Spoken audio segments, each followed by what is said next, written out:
24 Seconds Bar and Grill. After a week of practice, seeing the sights, and mingling with the fans overseas, the Red Wings will finally begin their NHL Global Series in Sweden today when they face Ottawa at 2 o'clock Detroit time. 97.1 right here will have the call for that one, and tomorrow's tilt against the Maple Leafs will be at the same time. The NBA laying the hammer down on Draymond Green for his chokehold of Rudy Gobert this week on the court. A 5-game suspension for his part in the fight. Warriors coach Steve Kerr tried to explain why Green did it after it all went down.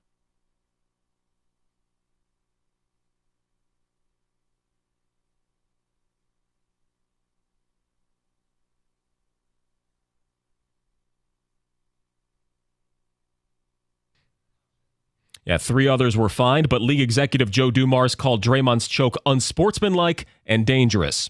As the Lions work towards their next game on Sunday, guard Jonah Jackson and lineman Isaiah Buggs each missed their first practice of the week. Jackson due to a wrist and ankle issue, and Buggs tagged with an illness designation. Hal Vitae also appears to be done for the season due to his back.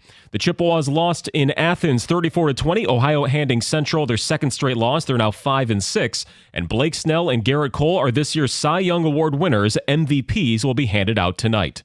At the Ticket Update Desk, I'm Chris Villar. For more, go to 97.1 The Ticket and Odyssey.com.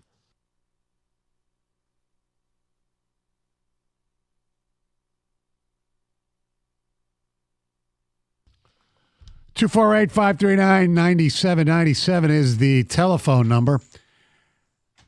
John, the latest in the Connor Stalions deal came out yesterday, where Freedom of Information Act was requested by many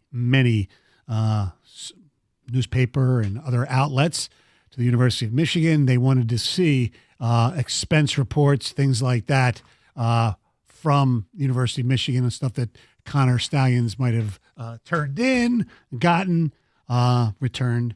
However, they were denied these expense reports because there were none. Well, yeah, they weren't denied. There wasn't any there. Exactly. There were no expense reports. Now, I find it very interesting, by the way, and this is not just on Michigan, but this is, that Michigan was able to provide a FOIA request in such quick time because it actually helps their cause, as opposed to in other situations with other schools and other institutions, when you get a FOIA request where it's not as, the outcome is probably not going to be as favorable. They're a lot slower than giving it out. But whatever, make that as you much.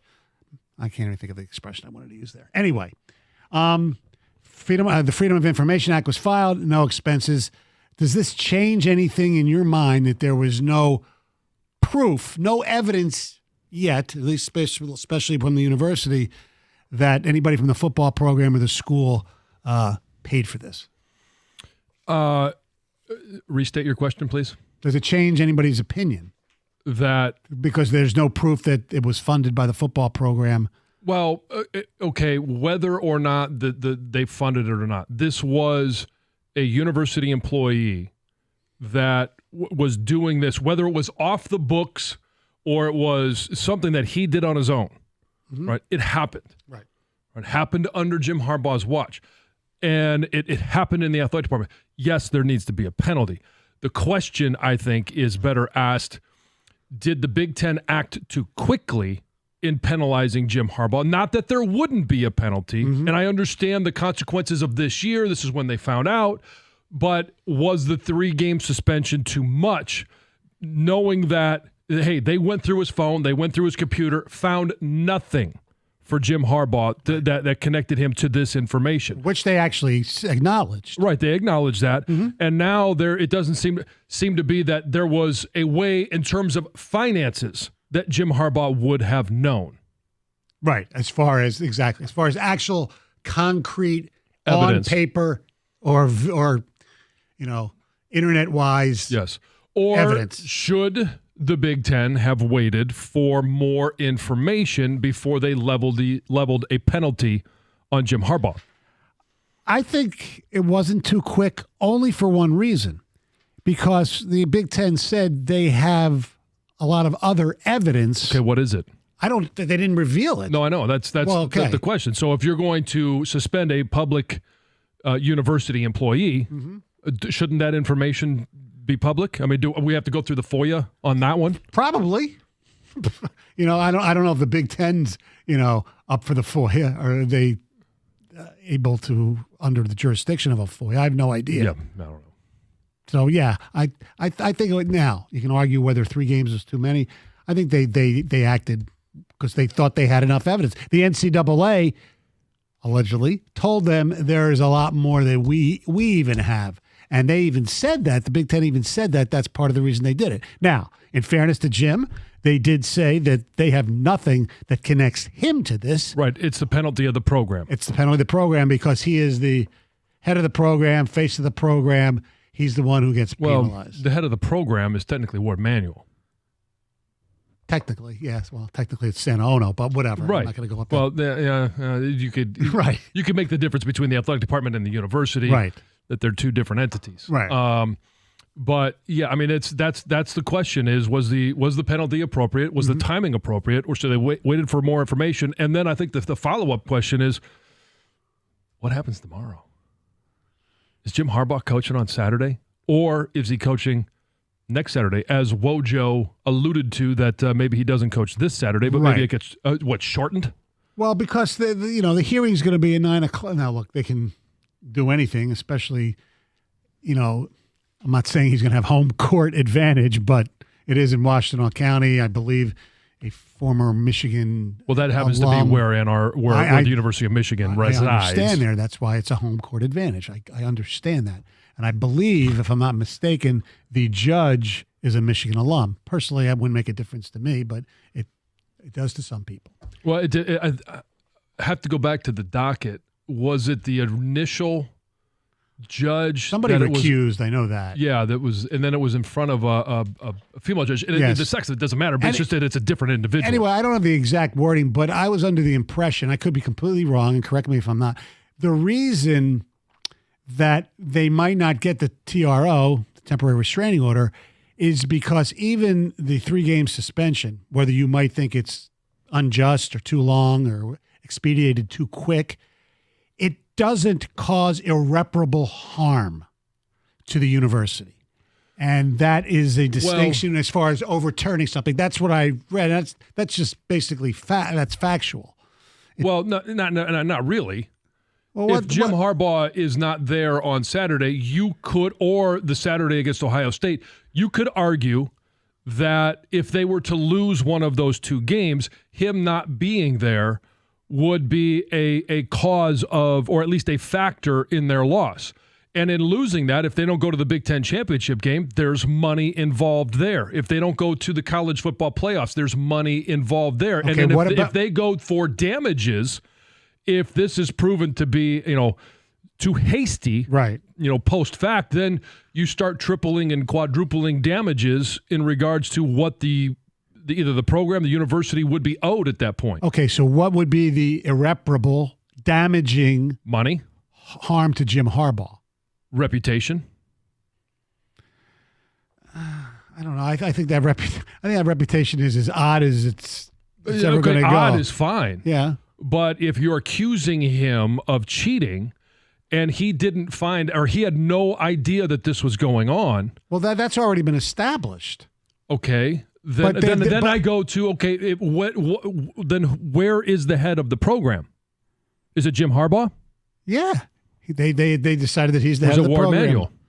I think Jim Harbaugh's the head of the program. He's the face of the program. We all know that. He's got a boss. I understand him. And I'm not trying to throw Ward under the bus, but I mean, you start asking the question of irreparable harm, and that's where you get into Santa Ono's initial statement, where there are reputations for the players. There are stats for the players. And if Jim Harbaugh is not there, I mean, JJ may have already witnessed irreparable harm. He's out of the Heisman race. I don't think it was a joke that he was in it, but he is out of the Heisman race, and he could get back into it. But if he is not in it because they didn't pass the ball, yes, they won, but you could make the case that that's irreparable harm. I'm just saying, you asked, is there irreparable harm? There could be a case made for it. I think you can sit there and say, yeah, some things might have been damaged a little bit. Irreparable? No. But the case can be made, Stoney. You just don't like the case. No, Right. You know, No, I would say I don't this. think it's irreparable. I think there's Okay, if he damage. doesn't win I the think one Heisman, of- yeah, no, that's one of the bigger irreparable. things here is Jim Harbaugh could be affected personally, financially because of this from a looming contract. Contract, sponsors. Well, if he doesn't get the contract, or if he doesn't get a bonus for being, then if he could sue for that amount of money. Okay, Irreparable fine. harm. All right, if he's not allowed to be there for the 1,000th victory, all right, that's a landmark for the program, and nobody outside the program really cares. That is something. That's a moment you can't get back.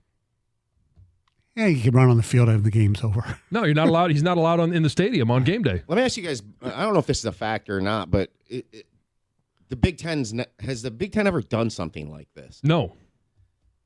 Well, that's That and they're so trying to set a precedent. yeah.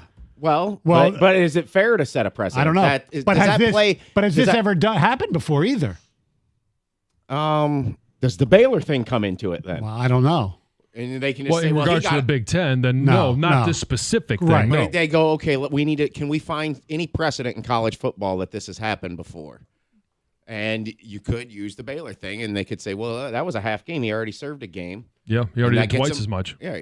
Again, Tomorrow's going to be fascinating. It will be, and I don't know if our justice system should be involved in this necessarily, but if you have the arguments in your favor, the whole thing's ridiculous. I know it is. And according to, I believe it's Rivals, and I'm not a subscriber, so I couldn't read the whole thing.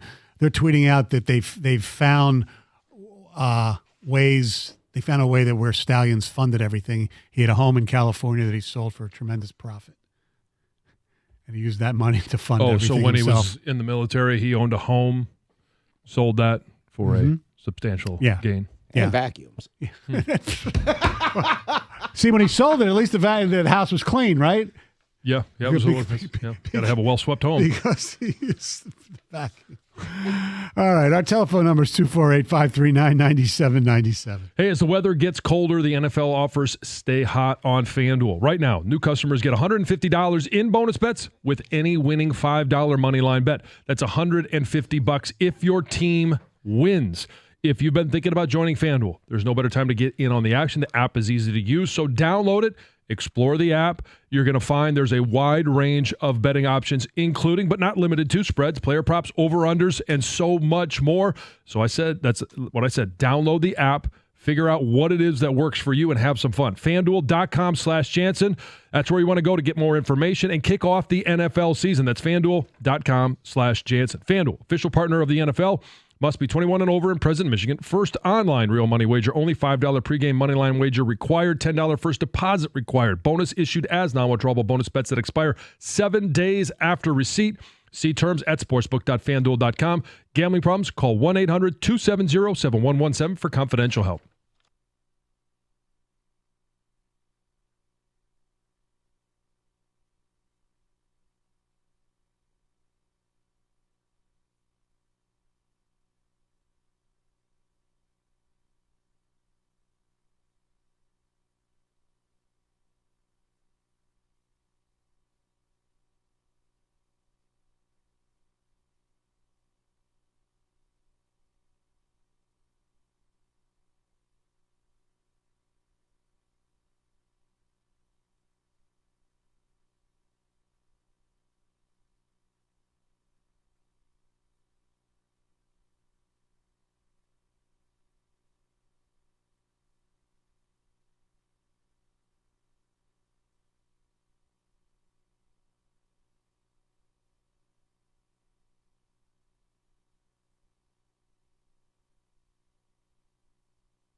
248-539-9797.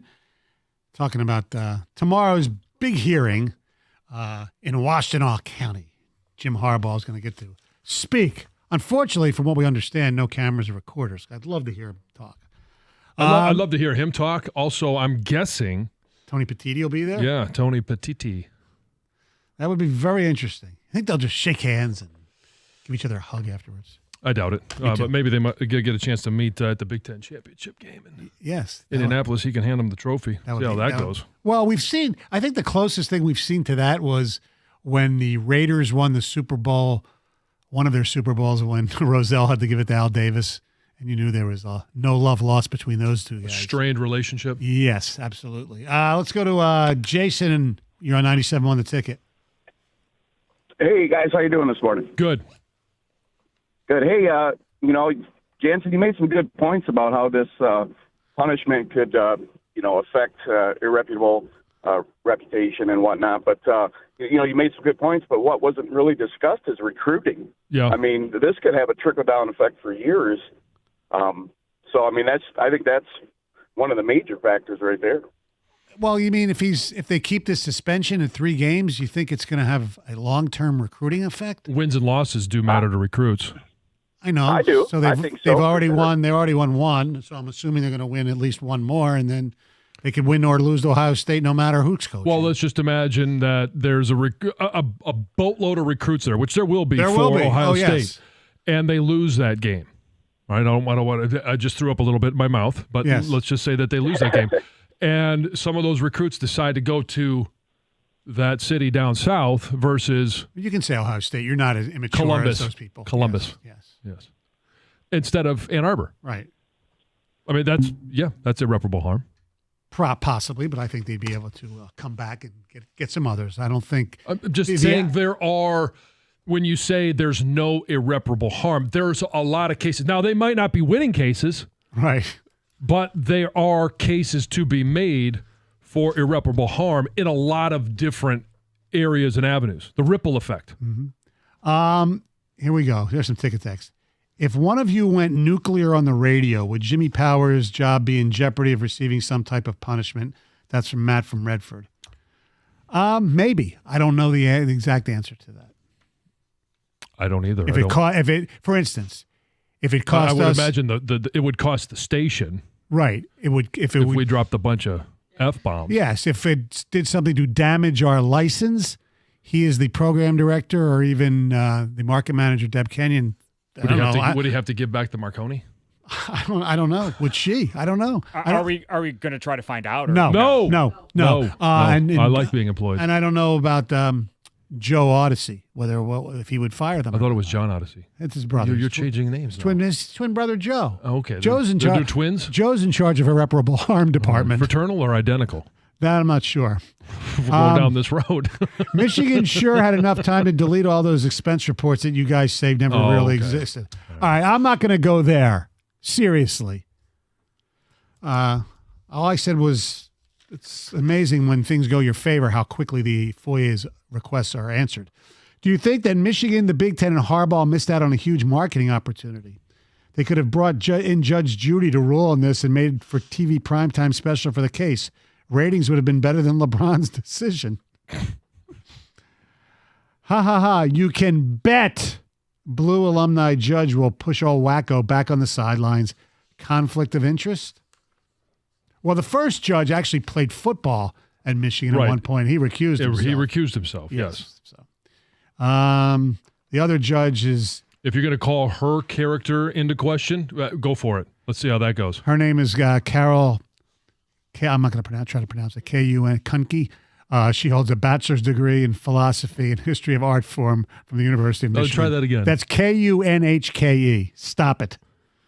Because then you might get me to test the Jimmy Powers story. If I mispronounce it really wrong. If the Big Ten was found to have acted too swiftly, will there be any repercussions owed to Michigan? Well, again, it goes to was there irreparable harm? Yeah. And then If the answer is yes, they have to put a monetary value to it. And then, as I understand it, that monetary value, there's a multiplier. I don't know what that multiplier is. Sometimes it's 3 times, 4 times, whatever it is, in regards to the damages due. I hate how everyone keeps saying it doesn't cause irreparable harm. If he is suspended and any decision made is different than what he would have done and it backfires on the team, that is irreparable harm to a team vying for a natty. You can't replay the game, so if it is found he shouldn't have been suspended, you don't get the games back. Okay, but conversely, you could say maybe Sharon Moore did something that Jim Harbaugh wouldn't have, and it worked. So, I mean, it goes both ways. On that, though, you go to Columbus and in the 2016 game. What kind of play do you call? You know, it matters. Stoney, you may not think it matters, but it matters. It matters. And it leadership matters. I know we had this argument about captains. Do you think captains really matter? Yes, leadership matters. And Jim Harbaugh, leadership matters in the game, on the field, in the moment. So if you're saying if Jim Harbaugh was suspended in 2016, Wilton Speight wouldn't have thrown the pass from the end zone? Exactly. So it could have. Well, let's go just the last Sunday with the Lions. What if Ben Johnson was coaching that game? Does he make every single decision the same? Very critical decisions in a game. You're right. I'll bet you right now he doesn't 100% make every single same decision that Campbell does. I would. Every I single agree. same? No, probably not. Yeah. Well, that's the argument for Harbaugh, though, in this. Yeah. Irreparable harm only matters if the judge decides Michigan would win an appeal. If a judge views the process to be legitimate, then harm doesn't matter. Punishments are supposed to be harmful. No, I mean, if she upholds the penalty, then there's the irreparable harm is part of the punishment. Correct. Field, A Lions team that will not yield. Yes, exactly. Rah, rah, rah. Keep going. No, that's it. I don't have the same. I don't have the same delivery as the gentleman down at Ford Field. Theo Gridiron. Yeah. Do you like? Okay. Theo Gridiron. I don't Yeah. know if I've heard that one. That's not his name. Theo Gridiron Spate or Spite or something. I forget how it's pronounced his last name. Oh, is that Gridiron's just like Joe and John are relatives? Is that the no, relative of Wilton? Gridiron's Since his, you already brought up Wilton Spate. Gridiron's his nickname. Oh, okay. Yeah. Although, if I had a nickname like Gridiron, that might cause me irreparable harm. All right, it's time for news, and here's Heather.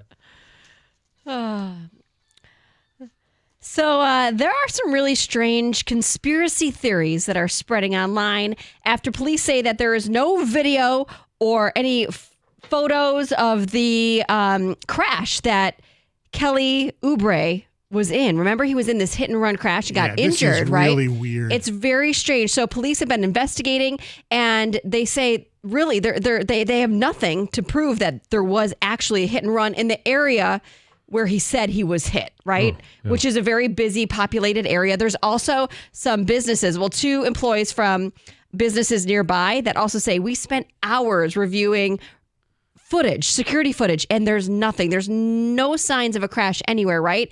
So a lot of people are coming up with their own theories about what happened, and these theories are very bizarre, right? Like anything from that he just had this mental breakdown, kind of made up the story, to a domestic violence cover up, to him being assaulted by a pimp.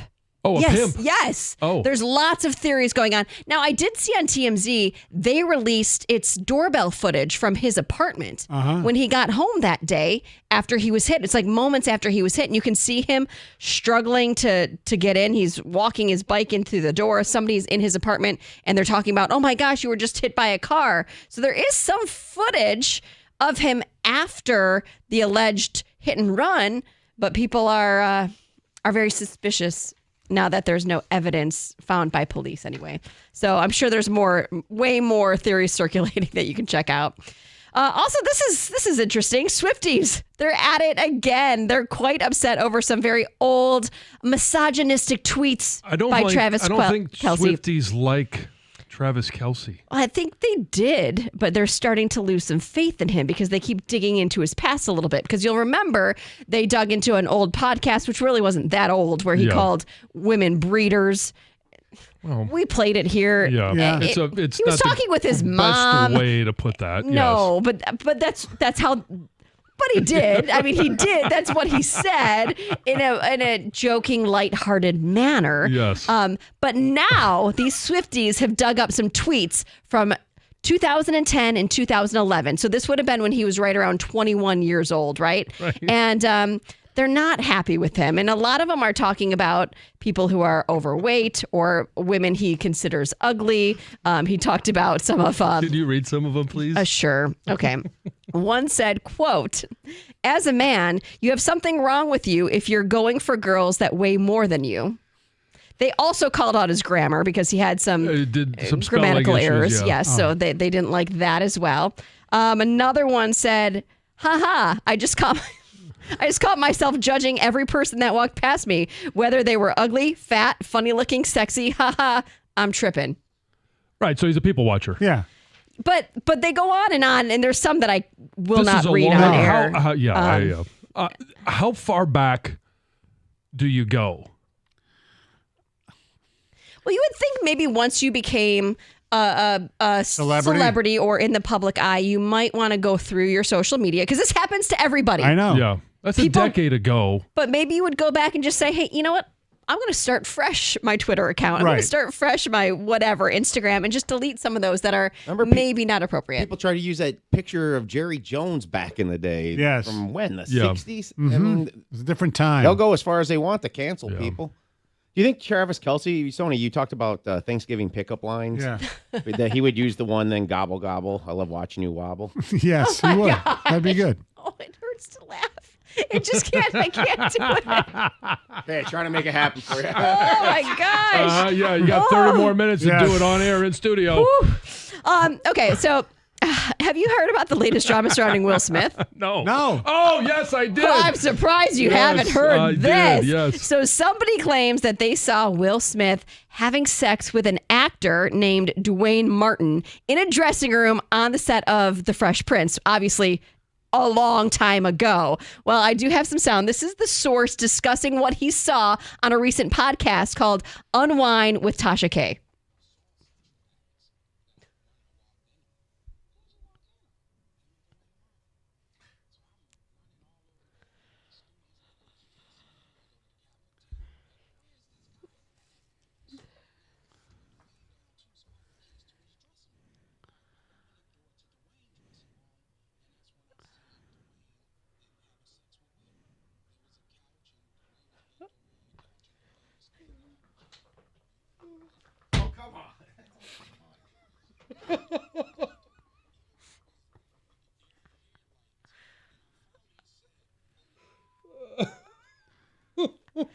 That leave a music little in to the the background. I imagination. know, right? My gosh. So Will Smith's rap is saying this is absolutely ridiculous. The story is completely fabricated. The claims are just false, right? This is not true. Jada Pinkett Smith's basically just saying, hey, we're going to file legal action. This is ridiculous. They're getting jiggy with it. Woo! My goodness. Oh, my Lord. The Fresh Prince of Bel-Air. Unbelievable. But I never really heard of Dwayne Martin. But some of the movies he's been in, Down Periscope, where he played the role of Jefferson Stoneball Jackson. Jefferson Stoneball Jackson. He was also in, of course, one of John's favorites, Fakin' Da Funk, where he played Brandon. And of course, He's in in Ride or Die. 2003 was in What Boys Like. He played Phil in What Boys Like. Phil! Oh, man. All right, thank you very much, Heather. You're welcome. Congratulations to Dwayne Martin. And Tom in Commerce. Tom won the Lions tickets. He heard Forward Down the Field. He won a 4-pack of tickets thanks to the Bullseye Group. He gets the tailgate as well. Lions VIP tailgate is backed by the Bullseye Event Group. All you can eat an open bar for 3 hours before kickoff. Yes, that's right. Bullseye, John, and all you can eat. Go to bullseyeeventgroup.com for tickets today. All right, coming up next, one of the men behind the new documentary, Bye Bye Barry, joins us next. 97 won the ticket.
Okay, so this is whoa. Let's see. This is I don't have a number. I don't know what number this is, but whatever. This is one of 3 YMCA 30-second. Yep. All right, here we go. 3, 2, 1. My family and I recently joined the YMCA of Metro Detroit, and we love what the Y has to offer. They've got every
25 years. That's 2.5 decades of experience, and they stand ready to help you right now.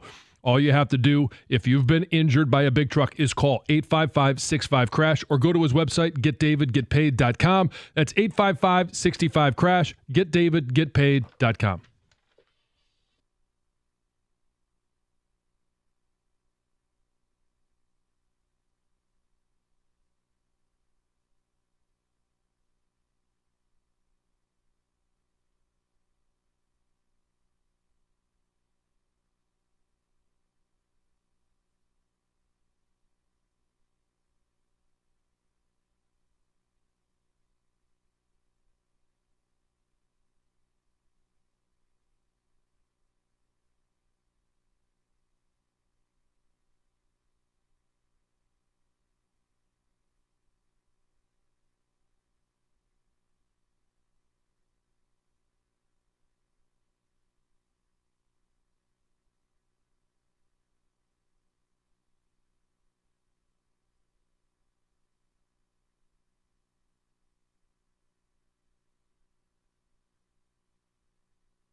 248-539-9797. Definitely a That's straight. a new one. I don't think I've heard that one in a while.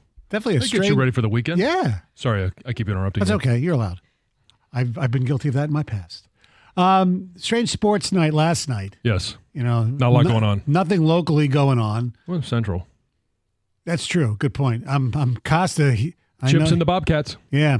Costa wants a new coach there at Central. Ooh, don't like Coach Mack? Oh, he's been there for how many years? They haven't done squat. Have they went to a couple bowl games, but Yeah, they're respectable. no MAC championships. No.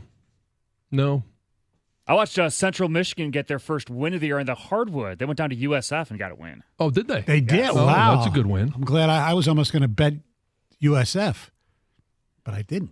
There Didn't was bet the a game. Ooh, there narrow was miss. a sequence in that game where USF was pressuring Central. They turned it over at half court, and Central was up 5, hold on to this lead. Central guy intentionally fouls the dude from USF, so he gets 2 free throws and the ball. Yeah. They miss both free throws. Ugh. 3-pointer is no good. Central gets the ball in Holds their on. possession, holds on. Holds on to win the game. All right. You know what's almost more exciting than MAC basketball? What? Sports Illustrated mid-season mock draft. Oh. No, I thought it was a special edition. Bears via Carolina, Drake May.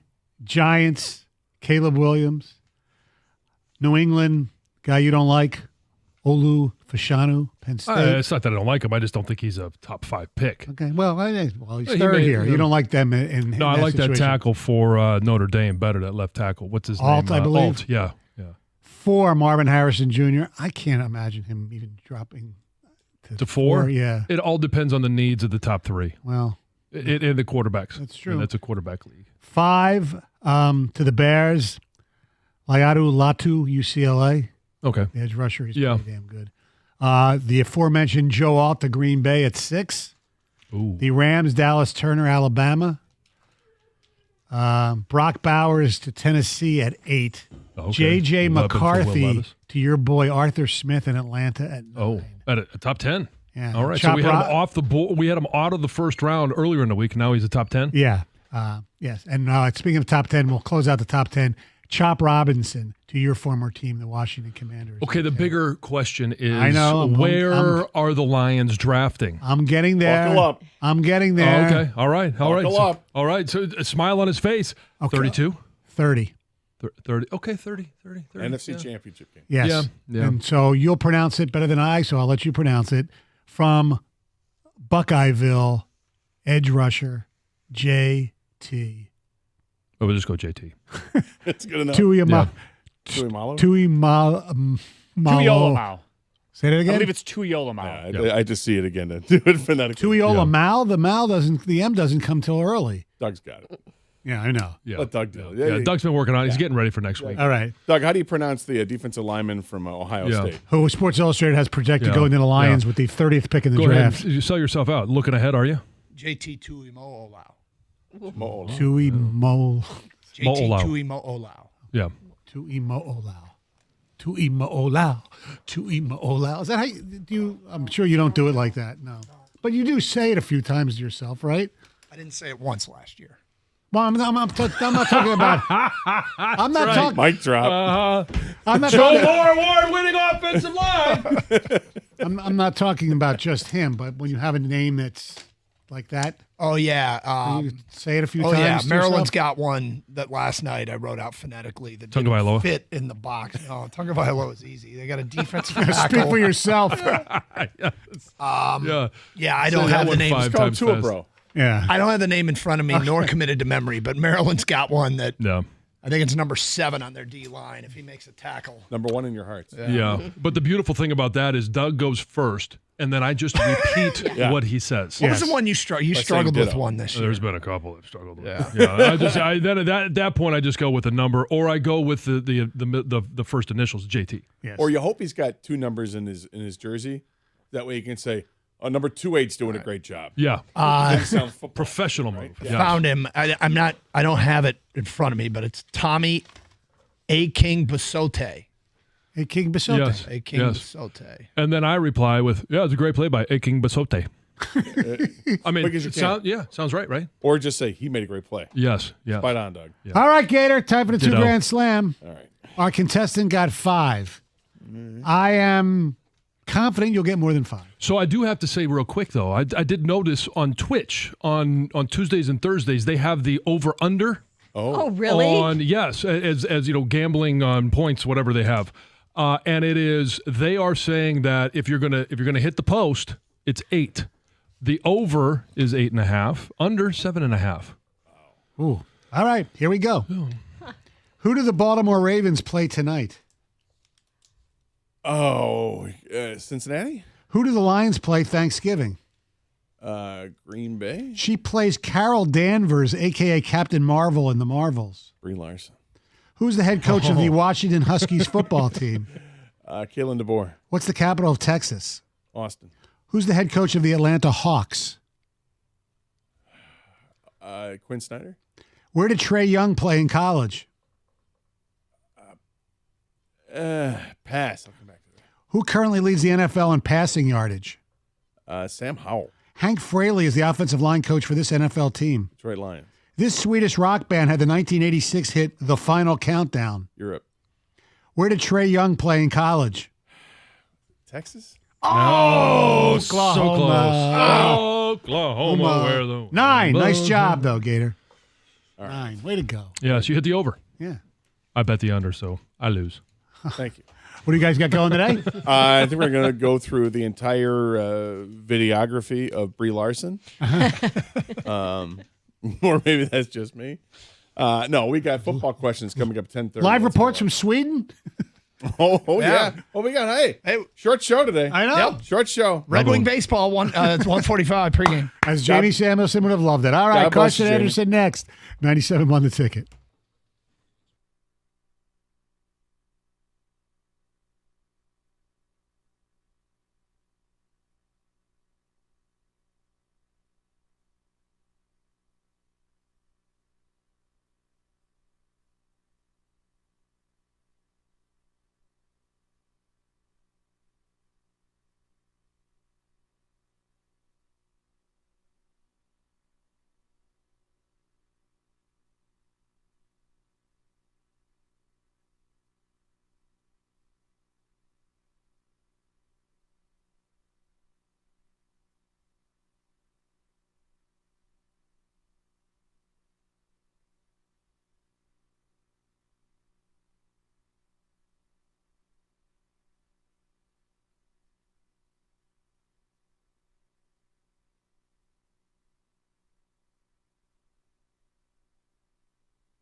Hello, and welcome to the Carson Anderson program here on 97.1 The Ticket.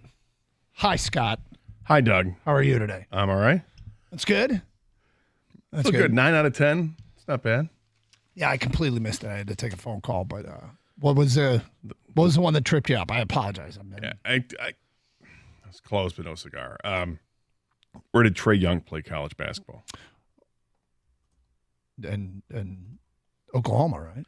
Yeah, I said Texas. I knew it was somewhere there, It's a basketball. decent guess. It's a decent guess. Yeah. College basketball that's not related to Michigan State, I would say, would be an area. It's not my wheelhouse. It's kind of like movie questions for me, right? Kind of. I hope I could do better at college basketball questions than you would do at movie questions. You're really limited, I am very limited. but it's okay. And Because you so make are up you. for another area. I hope so. And yes, in college basketball is definitely a hole in my game. So, anything exciting last night in the Gator household? We had some action. Was watching some action for a while. A little Buffalo. Not good enough. And then, did you see the play at the end of the game with Buffalo? No. So I did watch CMU, and when they turned it over again on 4th down inside their own whatever yard line, 15-yard line, that's when I said enough. So Buffalo's trailing Miami of Ohio late, 23-10. Mm-hmm. Spread in the game. This is not why I didn't bet the game. I happened to see this on Twitter afterwards. I'm like, Okay. that's a tough one. Spread in the game is 7.5 points. Mm-hmm. With 2 minutes to go, Buffalo throws the ball middle of the field. Receiver catches it, breaks a tackle, starts to go downfield. He's going to run for a touchdown. As he's running, it's like a big kind of tight end type, so he feels the presence. Rumbling, Yeah. bumbling, stumbling? Not really. I mean, he's just taller anyway, so he's not going to be as fast, and he can feel and sense that people are coming down on him, and he's inside the 10, inside the 5, and he starts to move the ball over to his other hand because he can sense it, and he's getting tackled and goes into the end zone. They call it a touchdown, but the ball comes out. They rule that he fumbled before he got there.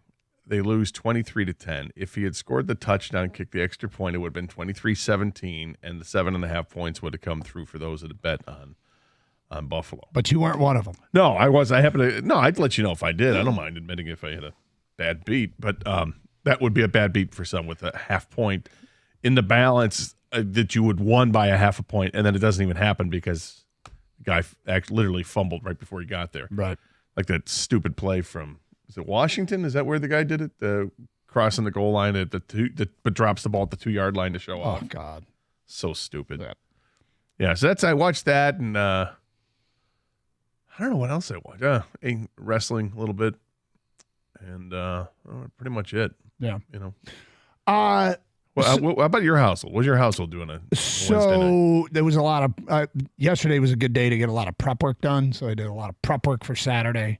Do a little bit more today. Do you put the kids to work on that at all? They help you?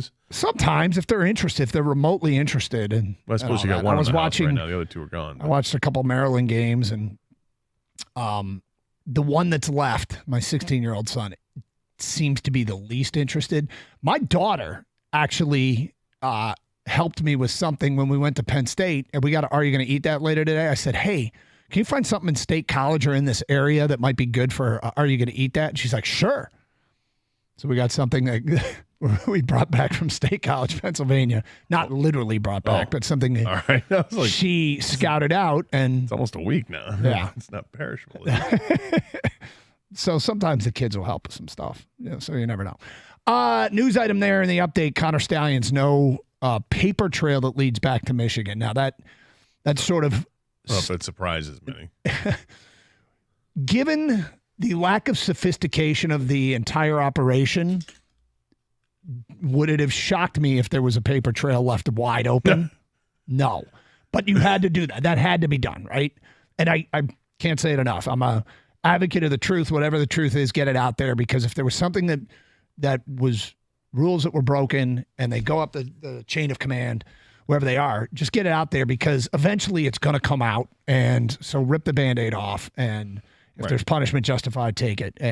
But that was something that had to be done. Now, does it mean much? It means there's more that has to get looked at, of course. But yeah, I mean, it doesn't. It means that there's no paper trail that got reimbursed. It doesn't mean that somebody didn't, hand him a few $100 here and there in cash. Well, I mean, that's a possibility, but I don't know if reimbursement has anything to do whether he did or he didn't. He didn't ask for it in official capacity. Look at the unofficial capacities as well, just to be sure. yeah, that's what I'm saying. I don't know how easy. I mean, it's not going to be easy to prove it, but they'll look to do something. But look at it, and get to the bottom of it. But that news item came out yesterday. The hearing scheduled for tomorrow. We'll see if they get to that. But that is to see. What do you mean we'll see if they get to that? I just don't know if there's going to be any last minute change of heart by the Big Ten commissioner. Will they negotiate something? I don't know. You think Michigan's just going to say, you know what, we'll accept it. We handled Penn State without any issue. We expect fully to handle Maryland without any issue. And Ohio State, I mean, come on. Last 2 years, it hasn't even been close. I don't think they will say we handled them, so we're going to let it go. I don't think it's an if-then statement. I think that I just don't know. This whole time I've been watching this thing kind of with a skeptical eye. But we'll see. We'll see what goes down. If there is any news, we will pass it along. Coming up at 10:30, we got the Wide 9 Omaha 4 Down Around League Blitz thingy where we swing around the NFL. We got some Lions stuff to get to as the day goes on. Some surprising news out of Major League Baseball as far as I'm concerned that we will touch on. And we got Are You Going to Eat That, as I mentioned in the noon hour. It's Carson Anderson on a Thursday, 97.1 The Ticket. Look, people have their own game day rituals. You do how you do it, right? But I know when I go to tailgates, part of those rituals happen to be toasting your friends. Bring a bottle of something, everybody does a shot, you're happy, and you continue to commiserate. Well, next time you're in that situation, show up with a bottle of Flying Ace Spirits bourbon. You're going to be putting smiles on people's faces that they're going to be like, what is it? I've heard Gator talk about this. He says it's good, but is it really good? Let me try it. Yeah, it's really good. I mean, the taste is outstanding. Hints of vanilla, ripe stone fruit. It's very, very smooth.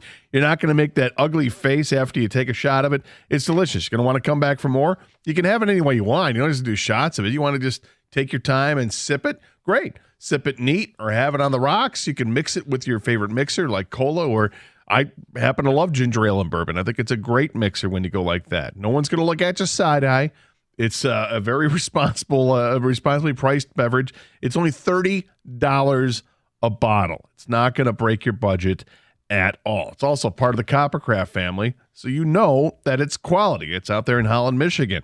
So don't show up to a party or a tailgate empty-handed ever again. Bring something that's going to really put smiles on people's faces. It's Flying Ace Spirits Bourbon, and you're going to absolutely love it. Follow at Flying Ace Spirits on Instagram. This way you get to stay up to date on all of their upcoming releases. And as always, please drink responsibly and never drink and drive.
We do have some Lions tickets to give away for the game on Thanksgiving, but I can't find where the football feast is tonight.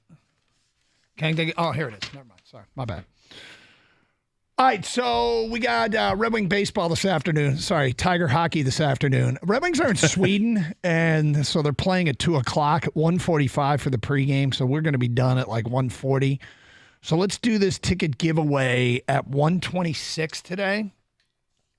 1:26.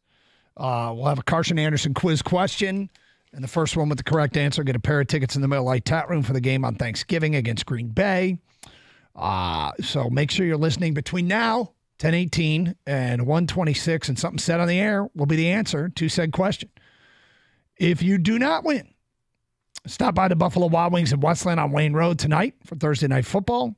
Buffalo Wild Wings with Wojo and Rieger from 6 to 10 for another chance to win, courtesy of Miller Lite and Buffalo Wild Wings. Okay. So stick with us for that. Gator. Done? I saw this today. A couple things here we should get out of the way early. Pro Football Talk via Dennis Dodd of CBS Sports. And Pro Football Talk reported this. It was, I guess, a Dennis Dodd had the original, but Texas A&M initiated back-channel communications regarding the possibility of hiring head coach of the Lions, Dan Campbell, to be the head coach at Texas A&M. Per the report, it was, quote, made clear that Campbell would be staying with the Lions. We kind of talked about this a little bit yesterday, but, different audience, end of one show, beginning of next, oftentimes. So I just wanted to clarify that. It does not sound as if there is any chance, at least now, that Dan Campbell is going to Texas A&M to be the head coach. Any comments or any follow-up, or does that stand on its own? I think it just stands on its own. Okay. We've gone over this a couple times. It would make no sense for Dan Campbell, in the midst of doing what the Lions are doing. This is the pinnacle of coaching. So you don't go back to your alma mater unless that's been your lifelong dream. And that's I don't see it being shifted in the career move at this point in your career. It's funny because I don't look I think people have different value systems, right? And so I think there are some people that would rather coach in college than coach in the NFL, and that might be Dan Campbell. But the biggest, there's two things about the NFL. There's a number of things about the NFL, but the biggest ones are the paycheck and you don't have to recruit. So I think those things would probably work in favor of most people just in terms of lifestyle. The other thing, and this is from Ben Fisher of the Sports Business Journal, and it's just so funny to think of all these areas that we are currently, the territory we are now occupying, that it's been either never happened before or been so long since it's happened. He tweets out the following, and I didn't think about this or realize it, but in retrospect, of course. He tweets out, the Lions will be in sole possession of first place heading into their traditional Thanksgiving game for the first time since 1993. Given that there is 3 other teams in this division, and back then there were only 4 other teams in the division, but that's an incredible streak that will be broken. An incredible streak that will be broken. First place in the division for the first time since 1993 for the Thanksgiving game. That's crazy to think. Yep. There have been time, and is it only one time really where it's come down to the end of the season when they had a chance, and that was the Packers game? What do you mean? And actually, that one wasn't even. That was to make the playoffs. That wasn't to win the division, was it? When the Matt Flynn game? I think that was. I can't remember. I thought it was to win the division, and because Green Bay won it, Detroit had to go to New Orleans. Maybe that was it. Does that sound right? But outside of that, we've had a sniff of getting the division. That is crazy. So it's 30 years. It's we all kind of understand how bad it's been, how long it's been, and all these other things, but there's just different ways to measure it, and that's one of them. We have not played a Thanksgiving Day game where the Lions are in sole possession of first place since 1993. That's an incredible stretch of, by this time of the season, and they weren't out of it, right? They weren't out of it, but they were hurting. By this time in the season, they were hurting. So, yeah, 248-539-9797. So that ceiling will be broken. That's locked up. In the meantime, this game against Chicago coming up, it's Justin Fields going to play, bad thumb, et cetera, et cetera. But still, it's a tough matchup for Detroit's defense. They didn't handle Fields great last year, but he did run all over him. But he did run all over him, but they won both games, which is the main thing. So, getting ready for that game. A defense that would like to prove that they can make adjustments against a mobile quarterback. Sure, and the bottom line is they did win the game, and they won it because they got the last one. They had a pretty extraordinary pass rush in that last time that they played them. They were all over him all day long, and yeah, he got free, but he also got pummeled. And it took a tremendous effort by the defense to corral him. They didn't really corral him, but they did put him to the turf a number of times, and that ended up being the difference. I mean, it was pretty cool. My concern is that Justin Fields is older and wiser now than what he was a year ago when he played the Lions. Yeah. He may not be as healthy now as what he was a year ago because he is coming off the injury, but the Bears, it would have seemed like they could have rushed him back, and they didn't rush him back. So maybe he is pretty healthy. I do think Justin Fields has a bright future in the NFL. I hope it doesn't start to show on Sunday. Yeah, I mean, the morning show was talking about the debate, revisiting the debate of Penei Sewell versus Justin Fields. There were plenty of people that wanted Justin Fields. Penei Sewell has established himself clearly as one of the brightest at his position in the league.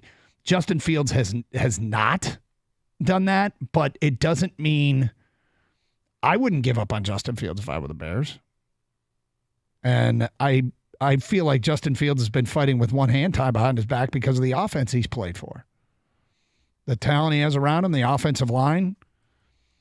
I think Birchie Kid had the stat about David Montgomery. He had 300-yard rushing games the last 3 years and has had 3 so far for Detroit. Well, we thought that he was going to see a brighter future with the Lions than what he did with the Bears because the offensive line is better. Mm-hmm. And I think we've seen that. He's averaging over 5 yards a carry. With the Bears, he was, just under 4 yards a carry? Yeah. 3.9 or something. So it's a short sample size, but he has looked better. The running game for the Lions, it was a big turnover in the running back room from last year to this year. Going from Williams and Swift to Montgomery and Gibbs, it's worked out just fine. And you know what? It's worked out for DeAndre Swift to play in Philadelphia. He's had a nice start to the season too. Good for him. But I'm not upset we have Gibbs. Gibbs is outstanding in his rookie campaign. I think he has 4 touchdowns already. He's got over 400 yards rushing. He looks like he's the real deal. Here's a tweet from the Birchie Kid 1 hour ago. Montgomery had 1 100-yard game last season with the Bears and 3 over the last 2 seasons. He has 3 in 6 games with the Lions. So there you go. And using that just to point out why I wouldn't give up on Justin Fields. Try to get some other things right there while you still have him. 248-539-9797. We'll swing around the nation with some NFL questions with the Wide Night Omaha 4-Down Round League Blitz thingy next here on 97.1 The Ticket.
All right, Carson Anderson, 97.1 The Ticket. Red Wing hockey this afternoon. But we'll talk some Red Wings a little bit later on. We'll talk about Sweden a little bit later on. But first, let's swing around the NFL.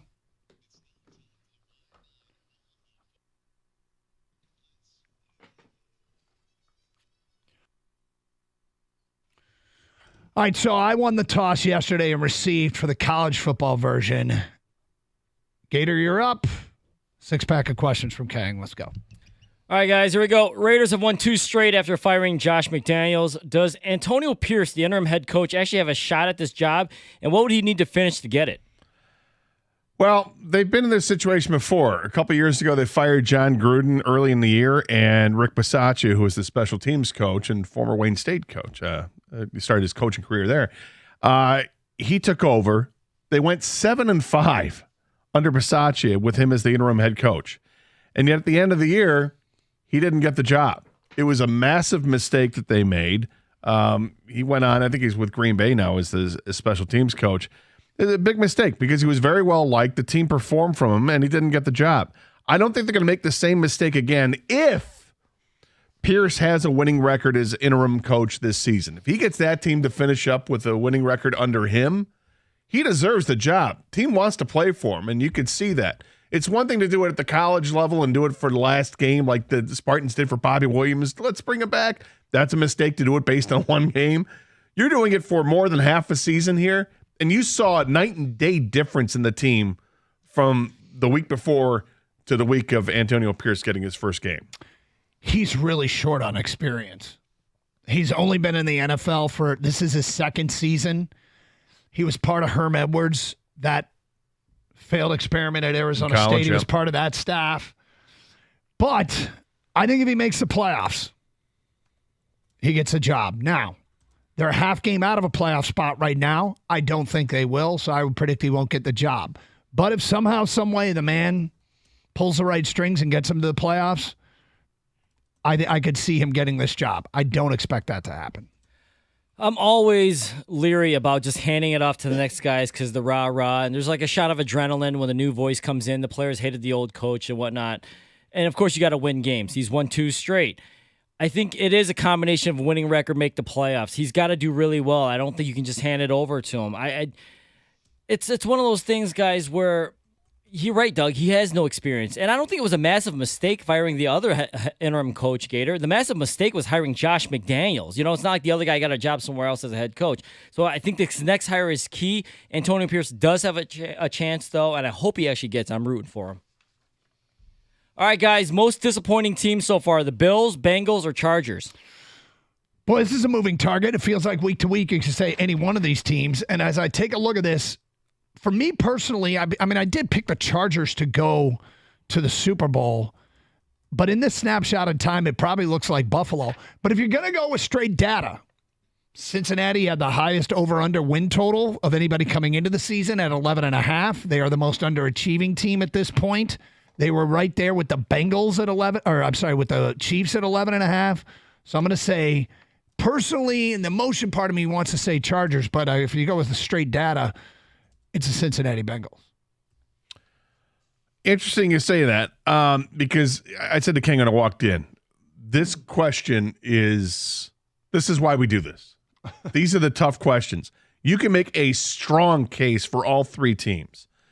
And I know for you it's tough because those Chargers, it's personal. It's personal. I know. So maybe you don't want to really implicate yourself just yet.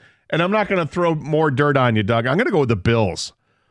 They're probably, just a coin flip away from being a Super Bowl team from a couple of years ago. They had a great young quarterback then, but since then, they've gone through a couple coordinators. They lost one to a head coaching job. They just fired Ken Dorsey. And that young quarterback now looks more lost than found. This team has way too much talent to be piddling it away and look at a team that's completely lost. I don't know what's going on there, but this is a really, really disappointing team. One of the best fan bases in all of football. They've got stars on both sides of the ball, but right now there's so much infighting going on with the receiver's brother is talking smack right now, and frankly, Josh Allen just can't get it together. Well, I can make excuses for the Bengals. I mean, Joe Burrow started the year hurt, and when you have a hurt quarterback and that's the guy, that's your MVP, not of just your team, but possible MVP, future MVP of the league, it's going to be hard to climb out of the hole they dug themselves. The Chargers, they're just perennial underachievers. They choked in the playoffs last year. They seem to choke every year during the regular season. So for me, the answer is the Bills. They were very close to the Super Bowl. You're right, Gator. Josh Allen is one of those guys was the favorite for the MVP. They're one of the favorites to make the Super Bowl. I think it's time to start talking. Is Josh Allen overrated? The man turns the ball over like crazy, and everyone just puts him on this pedestal. They've been tremendously underachieving this year. They're very disappointing, and they fired their their offensive coordinator and threw him under the bus completely. But yeah, I got the Bills. Is Mac Jones, the era of Mac Jones, already over in New England? Gator? I think it probably should be. You look at him; he's gotten worse each year with the Patriots. I like Mac Jones in college. I thought it was a really good story. But we talked about it on draft day and leading up to draft day. There was something about him emotionally and maybe with a maturity level that we weren't sure. Like he just got like over emotional and maybe was a little bit immature. That he maybe just can't handle it as a quarterback in the NFL. But because he's gotten worse. He's already got 10 interceptions this year. Maybe it's a simple fix, getting Josh McDaniels back. Hey, here's a job opening, bring him back, and don't be surprised if he does. But they do have a top pick. They're likely to have a top pick. It's only a 2-win team right now. I think they're 2-8. I mean, if I'm the Patriots, I'm drafting a quarterback because you're going to get one of the better quarterbacks in this draft. Yeah, they're trending towards one of those top picks of this draft. There's already speculation that Bailey Zappi will start their next game coming out of the bye. But he and they looked awful. That interception he threw at the end of that game in Frankfurt was brutal. Now, to be fair, he's been sacked a bunch. They don't have much of a rushing attack. So he doesn't have a lot to work with there. But, I mean, it's year 3. And at this point, I would say if you had to force me to answer the question, is it over? The answer is yes. Yeah, I think it's over as well, too. I mean, but the coaches have been really hard on him. They put a lot of pressure on him, but he doesn't have any weapons. The running game's not that good. They've never had outside weapons in New England. Hey, Bill Belichick, sign all the tight ends you want to these huge contracts, and they don't do anything. I don't know. I guess when you don't have Tom Brady, it's not as easy. But with that being said, they're probably not going to move on from Bill Belichick. They can move on from Mac Jones. And the good thing about this is they didn't sign him to that crazy extension yet, so no harm, no foul. Good quarterback draft coming up. Find your next quarterback there. Okay, speaking of New England, apparently the Bill Belichick will not be fired at the end of the year, according to some reports. If you want him, you're going to have to trade for him. What team should make a run and trade for Bill Belichick? Yes. This reeks of Vegas or Dallas. It feels like, the wacky, zany owner who at this hour may or may not be hanging on to a glass of whiskey. I seriously think that if I had to bet, one needs a coach, the other one's always a hair trigger away from a coach being gone.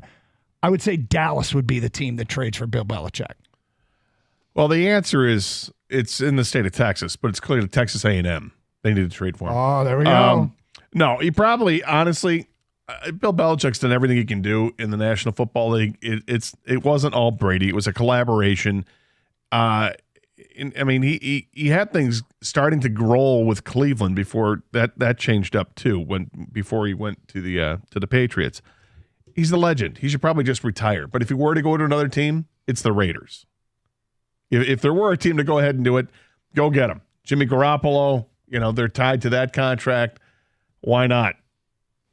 I got the Chargers. They got the quarterback. They got the weapons. And the defensive side of the ball where Staley was supposed to shine hasn't worked out. If Bill Belichick could do anything, we pretty much know he can coach defense. So if the Chargers don't want to give up a bunch of draft capital because they don't need more, they got players right now to go win it now, go ahead and make a run and trade for Bill Belichick. Hang on one second. Doug and I did a conference here. Yeah. He's right. Yeah, that's fine. I mean, he's totally right. He is, and we're up against the clock with 3 questions to go. Here we go. No worries. All right, guys. The Broncos wide receiver Cortland Sutton tweeted out in a Russell Wilson apology form. Is he right? Does everyone owe Russell Wilson an apology after winning 3 straight? Look, I don't know what his teammates were saying, but if his teammates were critical of him, yeah, go ahead and issue the apology right now because you need to galvanize yourself as a team. everybody else in the media, people like us and fans, they don't need to apologize for anything until Russell Wilson truly shows that he's turned things around and that team is headed towards the playoffs. I don't know how bad the criticism was in Denver. If people were being critical of the way he was playing, that's fair game. If it got personal and people taking shots like that, then yeah, people would apology. But it's part of it's part of being a professional athlete. People are going to be critical of you. And if you're not playing well, you're going to hear about it. Yeah, an apology might be going too far, but I think everyone did write off Russell Wilson, and he went from really, really good to just suck real fast, right? I mean, so it was surprising. Maybe we did need, like I said, I don't know about an apology, but maybe just take a step back and let everything, come together a little bit. It's going to take some time. Sean Payton needed some time. Russell Wilson needed some time. Looked like they're playing a little better. And Russell Wilson actually hasn't been that bad. If you look at just his numbers, the team wasn't winning games, but now they're starting to win some games. All right, during the Chiefs bye week, Travis Kelce flew to Argentina to see his girlfriend Taylor Swift for 2 days. That's right, Argentina. If you were the Chiefs, would you have a problem with this? Well, my theory, we want our athletes to do 5 things: practice, workout, watch film, eat well, and go to bed early, and then repeat it the next day. If they're not playing, that's all we want. Full 24/7 dedication to being the best professional athlete you can be. And that, of course, is unrealistic. I have no problem with it. It's a bye week. He can do whatever he wants. Sleep on a plane. You think he was flying commercial back there in the back, bouncing around, staying awake? Does Spirit fly out to Argentina? Right, you guy needs some foot room. I think some he leg room, probably some headroom. I think it takes less of a toll on him than it would any of us. So I don't have a problem with it. No, it's his time off. Let him do what he wants to do with his time off. Every other player gets to.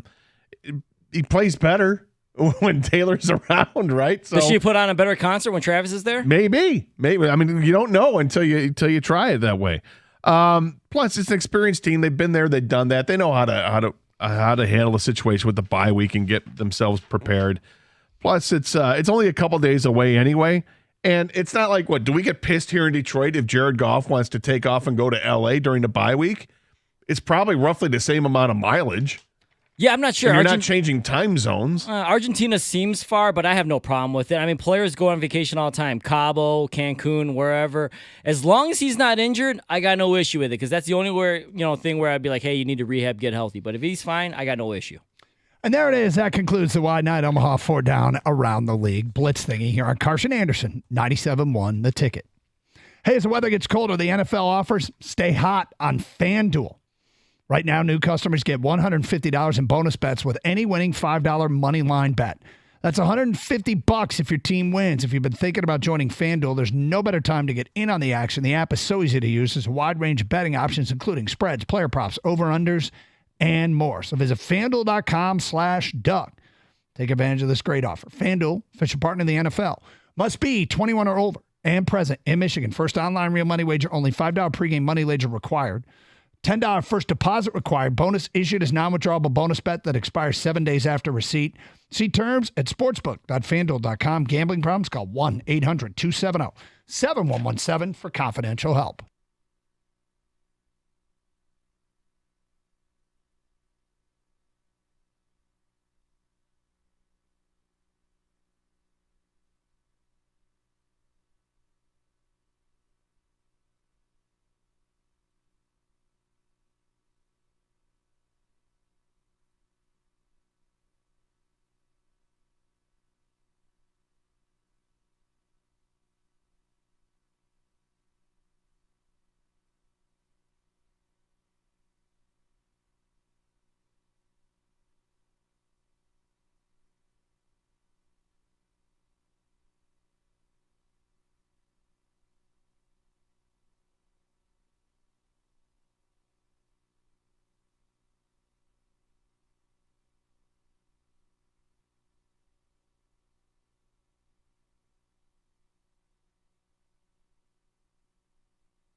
just so I get this in quickly.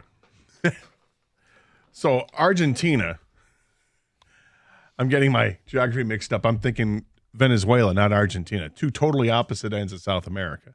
So Argentina is way in the south, Venezuela would be in the north, right, and it's also to the east.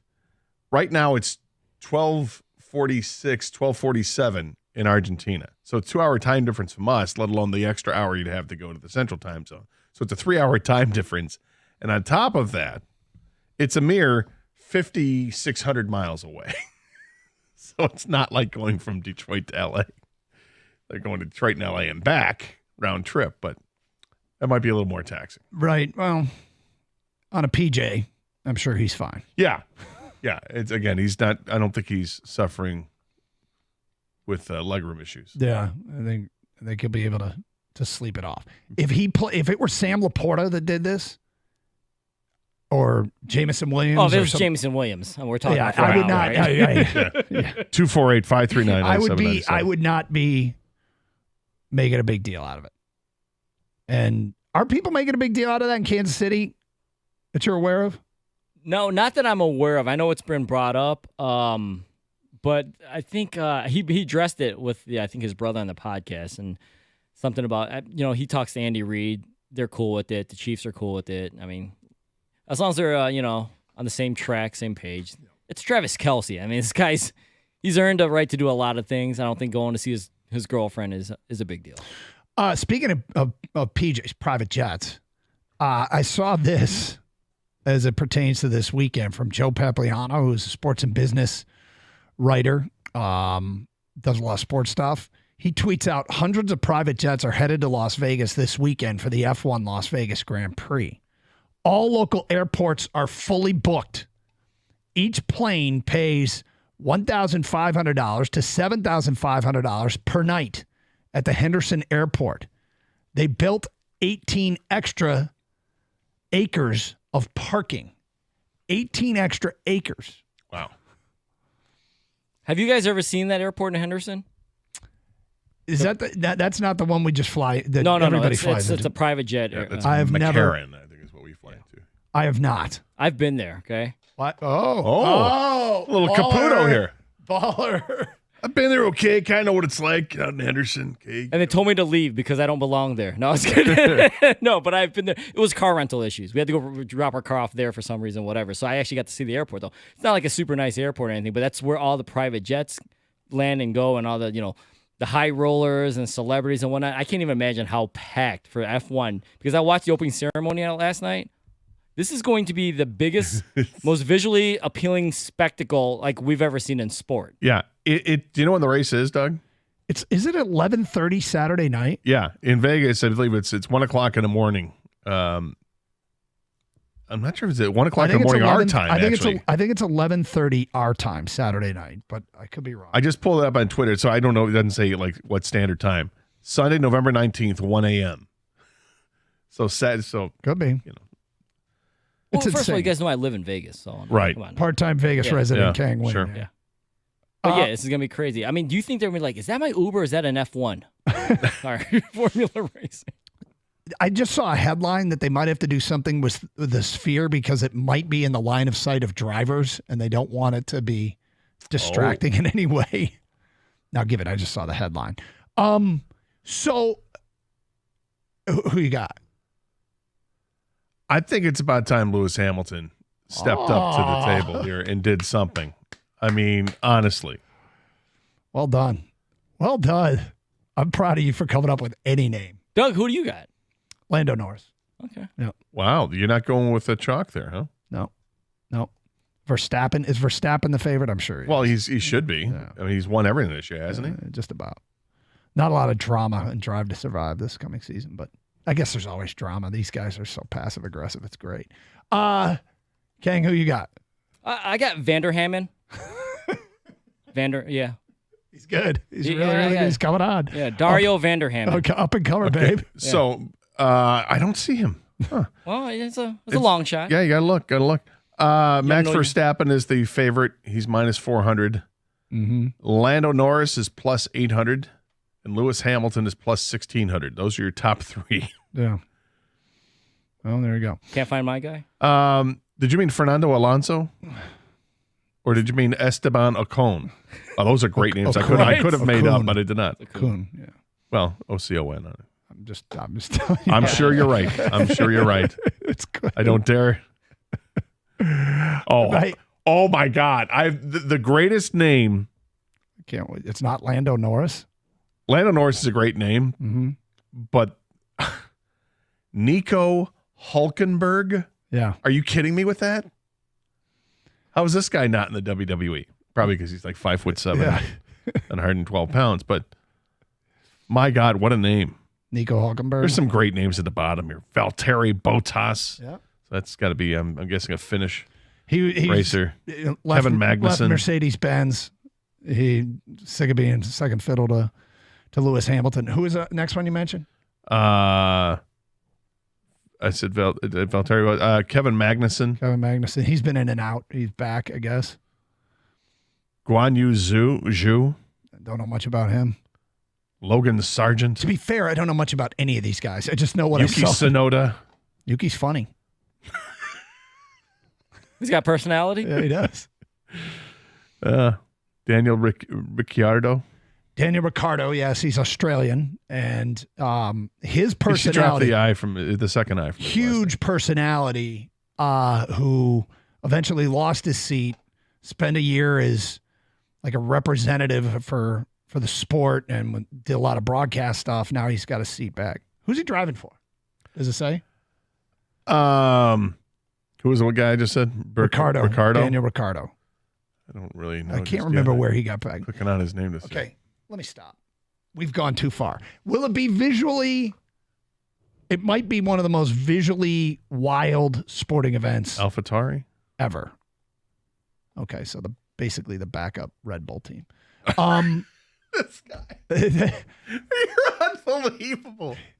I mean, Dude, he Netflix- watches the show, man. It's all about Netflix. I mean, 100%. when did you watch that show? When did you first start watching that show? The first season it came out. Like 2 years ago or something? Yeah, I knew nothing about NASCAR. I was like, oh, this is one of those behind the scene things. So I watched the show. It was three, maybe 4 years ago, but I watched the show and it was all behind the scenes stuff. I'm like, this is pretty good. And so then after I watched the show, the next time a race was on, I said, let me watch the race. I watched about 4 laps and I went, all right, and turned it off. But I love the show. And I every once in a while I'll watch a race for 10 laps, 15 laps. The races aren't that exciting. There's just not a lot of passing. But the personalities and the drama, and like I said, the passive aggressiveness of all these drivers is epic. European snootiness. I mean, it's fantastic. I mean, I probably should watch it. You say the show is great. I do Other like the people, show. I know Valeni loves the show. People who've watched the show say it's amazing. I don't really care that much for F1 racing either. Mm-hmm. However, the Vegas one I do care about because it's different. It's at night. It's the skyline of Vegas is all going to shine. I kind of want to watch it or at least see highlights. I doubt I'm going to be, staying up on Saturday night to watch it whenever the hell it comes on. But I do want to see highlights at the very least. Maybe I'll record it to watch a little bit the next day before it's going on the Lions game. All seriousness, we joke because Ken goes to Vegas a lot, but you have family out there, right? Yeah. Does everybody who lives out there hate this thing? Yes. Yeah, I thought so. 'Cause It it's disrupts everything. It's disrupted absolutely everything. Yeah, their everyday life. Those that work on the strip, near the strip. I mean, the construction's been terrible. They've shut down. Everything for grandstands in front of the fountains, all that. Well, thus concludes our conversation with King. Well, I will. I can't hear anything. I will add that it's way overpriced. No normal fan can get in, which absolutely sucks. It looks like a very cool event, but it's nothing I will ever get to. Is this going to be the biggest concentration of wealth in the United States at an event?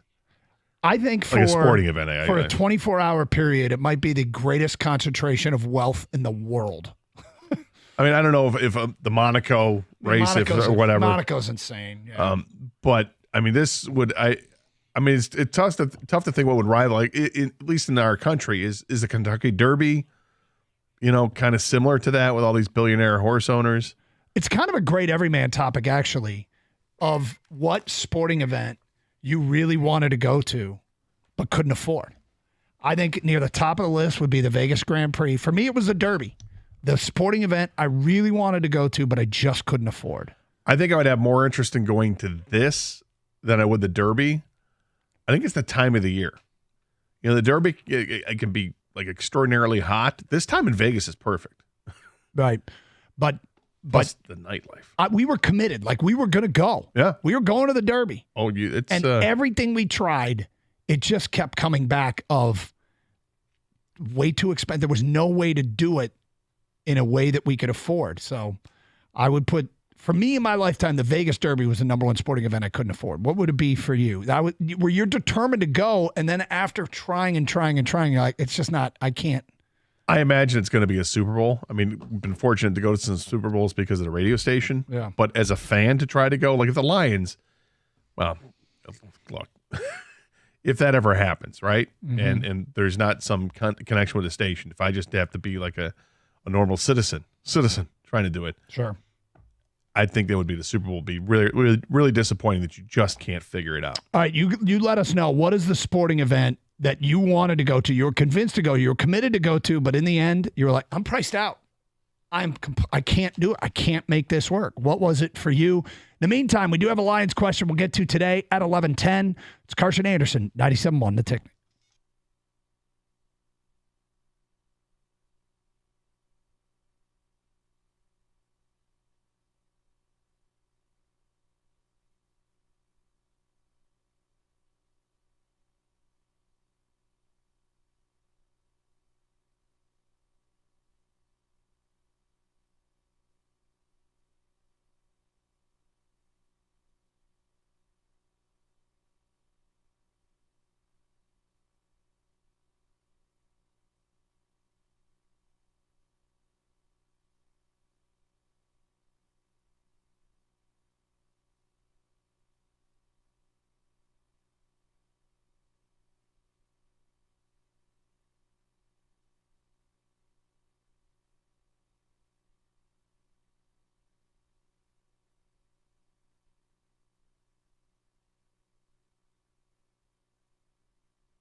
Brought to you by Bill Brown Ford. The puck will drop in Sweden this afternoon for the Wings. They play 2 games in Stockholm beginning today with the Senators, and after 5 days away, JT Compher knows these division matchups going to be big.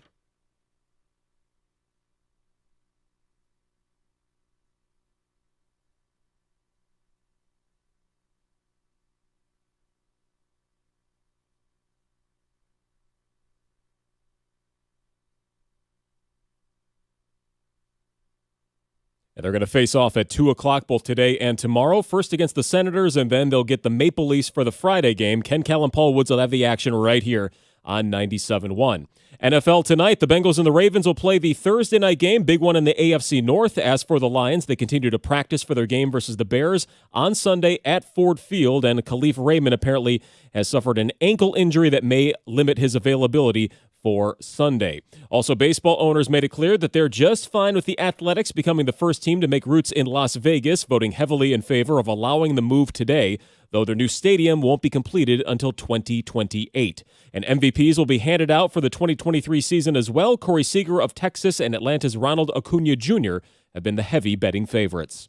At the Ticket Update Desk, I'm Chris Villar. For more, go to 97.1 The Ticket and Odyssey.com.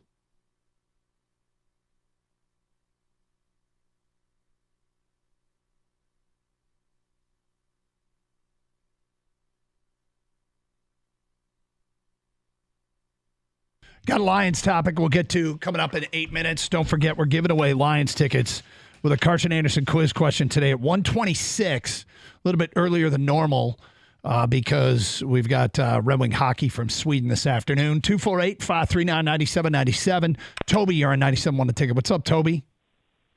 Hey, guys. I just want to tell you, I was in Vegas last week, and it was an absolute mess everywhere. They had streets blocked off. They were blocking more off on Saturday, the day that I left.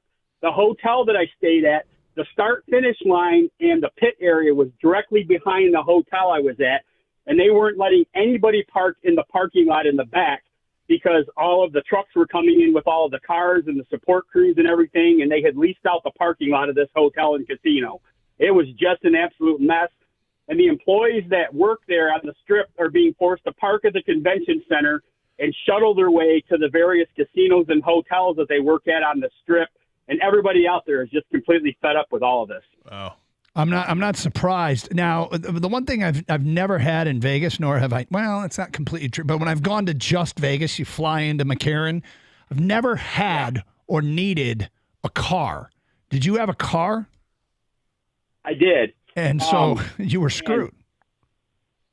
Well, not really, because the hotel I stayed at was 2 blocks off of the Strip. So if I needed to get around Vegas, I simply just went east of the Strip and then caught one of the other roads that went north and south. I want to say, like, I don't know the names of the roads, Cove Paradise or whatever those roads are. You could get around using one of those alternate routes, but you had to detour the heck around everything out there. Yeah, it sounds brutal.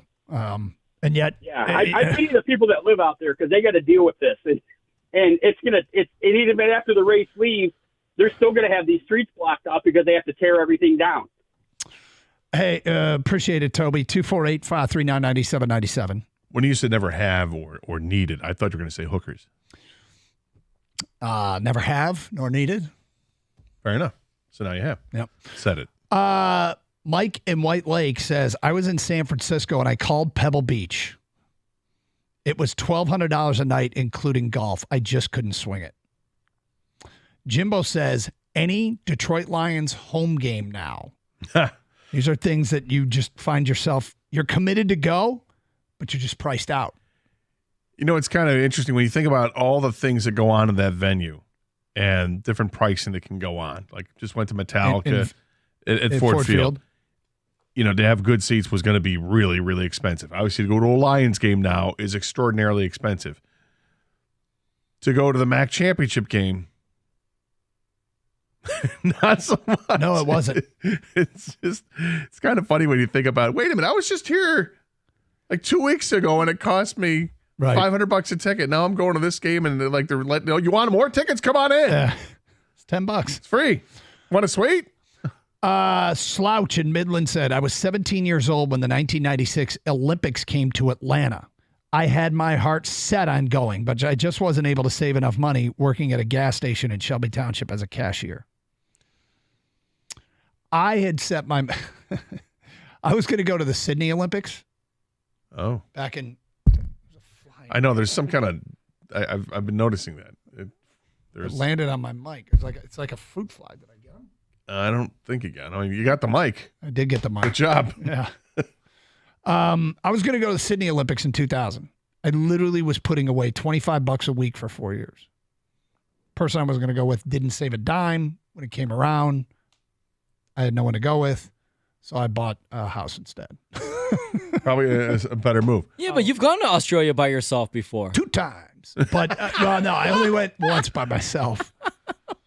Been to Australia twice. My dad, we were sent over there for work. He was sabbatical in 1984 and 85, and then I went back after I graduated from high school. That was a solo trip. So your wife didn't save up enough money, huh? Nope.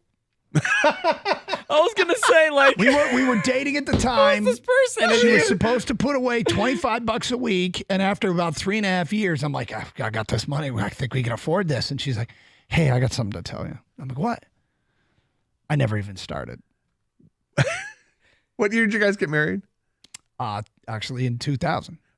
You're like, we got so I bought a house and we got married instead. So now I got this nest egg. So just house. She totally played you. She's like, watch me make this guy save for our wedding house. Well done. All right. Diabolical, man. Thanks, Daddy. Oh, you've been saving for 3 years. Doug, you can totally see Doug doing this. Like, here's I know. my $25 Yep. Here we over go. here, Yep. Mm-hmm. and I've got that saved up for the week. I only put 24. And reminder to self, an extra $1 into the pot next week. Write that down. Honestly, Highlight that. It's amazing if you just start putting away $25 a week, and what. My man was skipping lunches. You Right. know, just turning in cans. If I right. Well, meanwhile, she's getting coffee, going out with her friends, and getting her hair done. Starbucks. Did you know that Starbucks is only $3? I know. Dog's like $3. I had a granola bar for lunch. On a good day. That I made. I foraged for my own fruits and berries. I know. I'm a gatherer. There's actual dirt in here. Just to hold it together. I had a twig. When you're out there, get the iced lemon loaf to go with your mocha latte. What do I got? I'm eating tree bark from a maple tree, hoping to God that we're in season and I got a little hint of sap. And what have you done? Nothing. You flaunted it. You actually had the temerity to ask me if you could borrow a couple bucks. Are you kidding me? I'm thinking, oh, sure, to contribute to your 25 a week. Yes, I have it right here.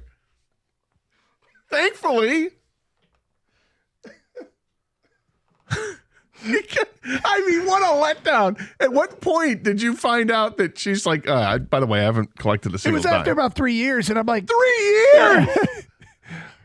You're going to the mall again? So it's $1,200 a year that you were hoping to save up. Because 100, right? I did the math there correctly, roughly there. So you're expecting her to have, all right, sweetie, what do you got? You got what, 3,600, $4,000 somewhere in there? Mm-hmm. No. Oh, well, what do you have? I have nothing. Nothing. To be fair, I'm going to guess that this plan came together after like a night out drinking. Well, you certainly followed through. As many great ideas do come, and I did follow through. Well, you know what, Doug? I think it's worked out for you. It's worked out for the best. I think it's worked out It's wonderfully. absolutely worked out for the best. Or you could have been married to like Elle McPherson. I don't know. Well, you don't know. Yeah. That's right. This is my wife, Kylie Minogue. Hey. Oh. Back off, big man. Oh, have you claimed? Yeah. Wait, she 25 rejects me years ago. first. Exactly. Yeah. Listen, when I'm singing "Can't Get You Out of My Head," all right, or out of my mind, whatever the song was. 248-539-9797. Paul is next on 97.1. Hi, Paul. Hey, Paul. Paul, you there? Oh, this is a dangerous game. This is dangerous. Sounds like Paul put the phone down. All right, so I got a Lions question here, Gator. I've got an answer for you. Do you? Yeah, I'm sure I do. Lions are 7-2. True. 8 games left. Also true. Bears twice. Yes. Vikings twice. Yes. Packers once. Packers once. Denver once. Packers and Denver are coming in. I think Lions fans feel very comfortable about beating the Bears both times, beating the Packers in Detroit, and beating Denver in Detroit. Nothing is a gimme, but those 4 games probably feel the best to Lions fans. The other games are the Vikings twice, at New Orleans, and at Dallas. Okay? So recapping. Bears twice, Vikings twice, Packers, Denver coming in, at Dallas, at New Orleans. I'm setting the over-under for losses the rest of the way at 1.5. Wow. I know. I want 10 texts right now at 248-539-9797. Would you bet the over or the under? 1.5 Lions losses the rest of the way.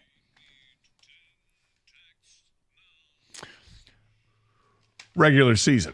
Regular season. Now, we did this number. It's a very chesty number. That is very chesty. But I think if we went 2.5, everybody would have gone under. We had this debate in the office before the show. So we went 1.5. We went 1.5. Want to see where Lions fans are. First 10 texts. Make sure you sign your text at 248-539-9797. It's an incredibly chesty number. Dare you go under 1.5. Hey, hold on to your glasses because we got some exciting new news in the world of vodka. Stoli Vodka, the iconic brand known for its exceptional quality and rich heritage, has just unveiled a stunning new bottle. What the hell are you doing? I was holding on to my glasses. Gator just physically grabbed the glasses on his eyeglasses. Take two in 3, 2, 1. Hold on to your glasses because we got some exciting new news in the world of vodka. Stoli Vodka, the iconic brand known for its exceptional quality and rich heritage, has just unveiled a stunning new bottle design that's sure to turn heads at your next gathering. The new Stoli Vodka bottle is a true work of art. Its sleek and modern silhouette reflects the brand's commitment to innovation and premium craftsmanship, but it's not just about the looks, it's about what's inside that counts. Grab a bottle today. Experience the spirit that's captivated the world for generations. Stoli Vodka, it's the taste of excellence. Cheers.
We'll get to these 10 texts in a moment.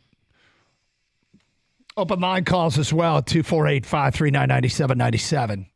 So, Lions the rest of the way have 8 games. We tried to figure out the number. We went with 1.5 losses. Not because we think that's reasonable, but we were like, okay, if we go 2.5, I think everybody will go under. So we went 1.5. Here's the feedback we've gotten. Losses the rest of the way. The 8 games are twice against the Bears, twice against the Vikings, the Packers and Denver coming in, at Dallas, at New Orleans. Dave in Trenton says over. Minnesota's looking better, and the Cowboys will not be an easy game. Pat and Warren, I say over. One loss in Minnesota and 1 loss to Dallas. Zach in Sterling Heights, under. Everybody is scared of the Vikings. I don't get it. Jason at work, under 1.5. Derek in Livonia, over 1.5. Dallas and a fluke loss mixed in. Bubba from Warren, over 1.5. Losses to Dallas and Minnesota. Chuck in Clinton Township, over 2 losses. He thinks they're going to lose 3. Oh, no, I'm sorry. He went over. He's predicting 2 losses. Dallas and Minnesota. That's from Chuck. Over, I'm thinking 3 losses. That's from SP in Sterling Heights. Over, I have them with 2 more losses, Dallas and Minnesota. It's down in Armada. Dick and Clarkson says over, losses to Dallas and Minnesota. So we did come across a very common answer. It's over, and it's Dallas and Minnesota. Gator, I personally would think over. I would think over 2.5. And I expect them to be the underdog at Dallas. I wouldn't be shocked if they're the underdog at Minnesota. And I also expect one of those mind-blowing NFL losses. In fact, it might be generous to only expect 1. But yeah, it just happens. So the second half of the season, I would guess 5-3 is the most likely record the second half of the season, to have them finishing at 12-5. Well, my preseason prediction was 12-5, and I'm going to stick with that. I would have taken the over. I think I just go back to last year. The Lions turned everything around last year, and we love where they're at now because of that turnaround and this 15-4 run. But there are other teams that are going to be feeling similar to that in the second half of the season. I think they might be facing a couple of them. So there aren't any easy games. You can look at the Bears and say it's easy. I don't think it's easy. I've given my reasons why I think that, Justin Fields is tough. I like their defense. They've added to the defense at the trade deadline. It's going to be a tough out. I'm not saying they don't win those games, but it's going to be a tough out in those games. Denver's playing better football. New Orleans is a tough out on the road. Dallas, obviously a tough out. The Vikings, they've got a 5-game winning streak going on right now. They've got their schedule is light, like the Lions is kind of light right now. And they're getting some guys back. They get Jefferson back. That could be a dangerous team as well. I don't look at this outside of the Packers. I don't see a game that I think is punch button. You got this. Absolutely. I mean, where I'm chesty, I guess. I think they're probably favored in maybe most of these games, maybe except for the Dallas game. Did I miss something? The Packers and the Bears? What? That you're not chesty about this weekend? I'm not chesty. I feel like I think they win, but I'm not chesty. You're more chesty about the Packers coming in than the Bears. I'm more chesty about the Packers than I am about the Bears. Interesting. I mean, I kind of look at them as the same now. Not everything's dictated by records, but they're both 3-win teams. Yeah, I like the Bears better. I think the Bears better. I think they're a more complete team than the Packers are, and the Bears have been playing without their quarterback for the last few weeks. Kang, what would you have their record the rest of the way? Well, I would have had the over 2.5, so I definitely have the over 1.5. I think this is, I speak on it every time, when Sunday is approaching, that I am humbled and I respect the NFL too much to really, to put it past any team to lose on any given Sunday. Of course, we feel chestier about certain opponents, but last week alone when, the Ravens lose to the Browns and the Browns have no offensive linemen and what was it? The Bengals lose to the Texans, so a rookie quarterback. I mean, this happens just too much. So I expect a loss to either, Dallas. I think they split Minnesota. Dallas and Saints are 2 other teams that they could lose to. And I don't put anything past the Broncos. It was in the football questions. They're playing better. Russell Wilson's playing better. This league, it's tough to win. That's why they celebrate wins so much in the locker room after. Even when you give up 38 points, you celebrate because you won the game. Yep. So I got the over 2.5. But here's the question, Or though. 1.5, 5-3, we have to keep perspective here. 5-3 in the second half of the season is not disappointing. It shouldn't be considered disappointing. No, I wouldn't look at it that way. I have a feeling that people would look at 5-3 the second half of the season as disappointing. I think you're right. And it's yes, they'll be favored in probably 6 of the 8 games, and maybe we're setting the bar too low. But you keep a big picture in mind here. 12-5, wasn't their Vegas over under was 9.5, wasn't it, going into the season? Well, we were a little surprised how low that was, I think. Yeah. Yes, we were. Look, the other realistic possibility is that the Lions do get on this roll, and maybe Minnesota stumbles a bit, and then you get to the end of the season, and the last game doesn't matter. Yeah. So you could chalk that up and say, well, they're resting players. They're not going to, go with the full-on 100% effort to try to win the game because they don't have their A team in there. All right, 248-539-9797. Let's get back to your open line calls. We got a Jake here on 97.1 The Ticket. What's up, Jake? Hey, what's going on, fellas? How you doing, sir? Just had a quick Lions question for you. Who do you guys think is more important? Like, if we had to go the second half of the season without one gets hit by a bus, whatever you want to say. Wow. Would you rather have Dan Campbell or Ben Johnson? Dan Campbell. Really? Yeah, I think it's Dan Campbell's offense, and I think that he and Ben Johnson work it out, and certainly Ben Johnson maybe has more of an influence on the plays, but I think it's something that they've worked with Dan Campbell, and Dan Campbell's the head of this snake, and without him, I don't think. I mean, let's say this: if the Lions had a different head coach and had the same offensive coordinator, I don't think it works the same. I think that's a good way of putting it. I think Campbell puts in a good vision, especially with going forward on fourth down like he does and all that. But I really like the creativity that Johnson brings in. Yeah, don't get me wrong. I love Ben Johnson. I just think that, you asked a question, I got to answer it, and I answered it, I guess, with the coach. But Yeah. What a horrible question to ask. Yeah, nobody wants to get hit by a bus. The phrasing could have been better. I'll give you that.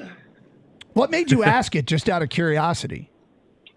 Well, I was thinking about it, and I know there was rumors in the past few years about Ben Johnson leaving, and I don't know the contract stuff or anything like you guys do, but I wondered about, is he going to be here next year? What that'll look like if he wasn't here this year? What our season would look like? In fairness, Jake, we had a little discussion yesterday because it was that article. I don't know if it was The Athletic or whoever had it, but there were the different candidates for coaching jobs in the offseason now that some are starting to come open. And when they mentioned Ben Johnson in that article, they say he's probably the top guy to land a head coaching gig in the offseason. And we can understand why. He interviewed with a couple of teams last year. He put the kibosh on interviewing with Carolina. And because this offense has continued to take off with different pieces involved, he's really added to that resume. We just got to hope it's a bad fit. For whatever reason, whatever we can come up with, we just got to hope it's a bad fit. I hope he stays here, but I don't think it's likely. 248-539-9797. All right, somebody wrote a little bit about Jared Goff's contract situation. I don't know if there's a lot of new news here, but I figured we'd get to it, and we will today at 11:32 here on Carson Anderson, 97.1 The Ticket.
Doug Hart, Scott Anderson, 97.1 The Ticket. Open lines, 248-539-9797. Hey, by the way, you can stream our show using the Odyssey app. Download it for your mobile device today, AUDACY. You can also stream through our website, 971theticket.com, where the Birch Kid provides great stories. Evan runs it. There's also streaming with video, twitch.tv. Go to twitch.tv, search up 971 The Ticket, participate in the streaming chat. And then there is, of course, YouTube. Go to youtube.com, and bam, there we are. We are giving away Lions tickets today at 126 with a Carson Anderson quiz question. Make sure you are listening. Between now and then, something said on the air will be the answer to said question. And usually it's pretty easy. And the first one with the correct answer at 248-539-9797 gets a pair of tickets to the Miller Lite Tap Room for the Lions game on Thanksgiving Day against Green Bay. If you don't win, stop by the Buffalo Wild Wings in Westland on Wayne Road tonight for Thursday night and the football feast at B-Dubs with Wojo and Rieger from 6 to 10 for another chance to win, courtesy of Miller Lite and Buffalo Wild Wings. Back to your phone calls before we get to this golf story. We go to Eric. You're next on 97.1 The Ticket. Hi, Eric. How you guys doing today? Okay. All right.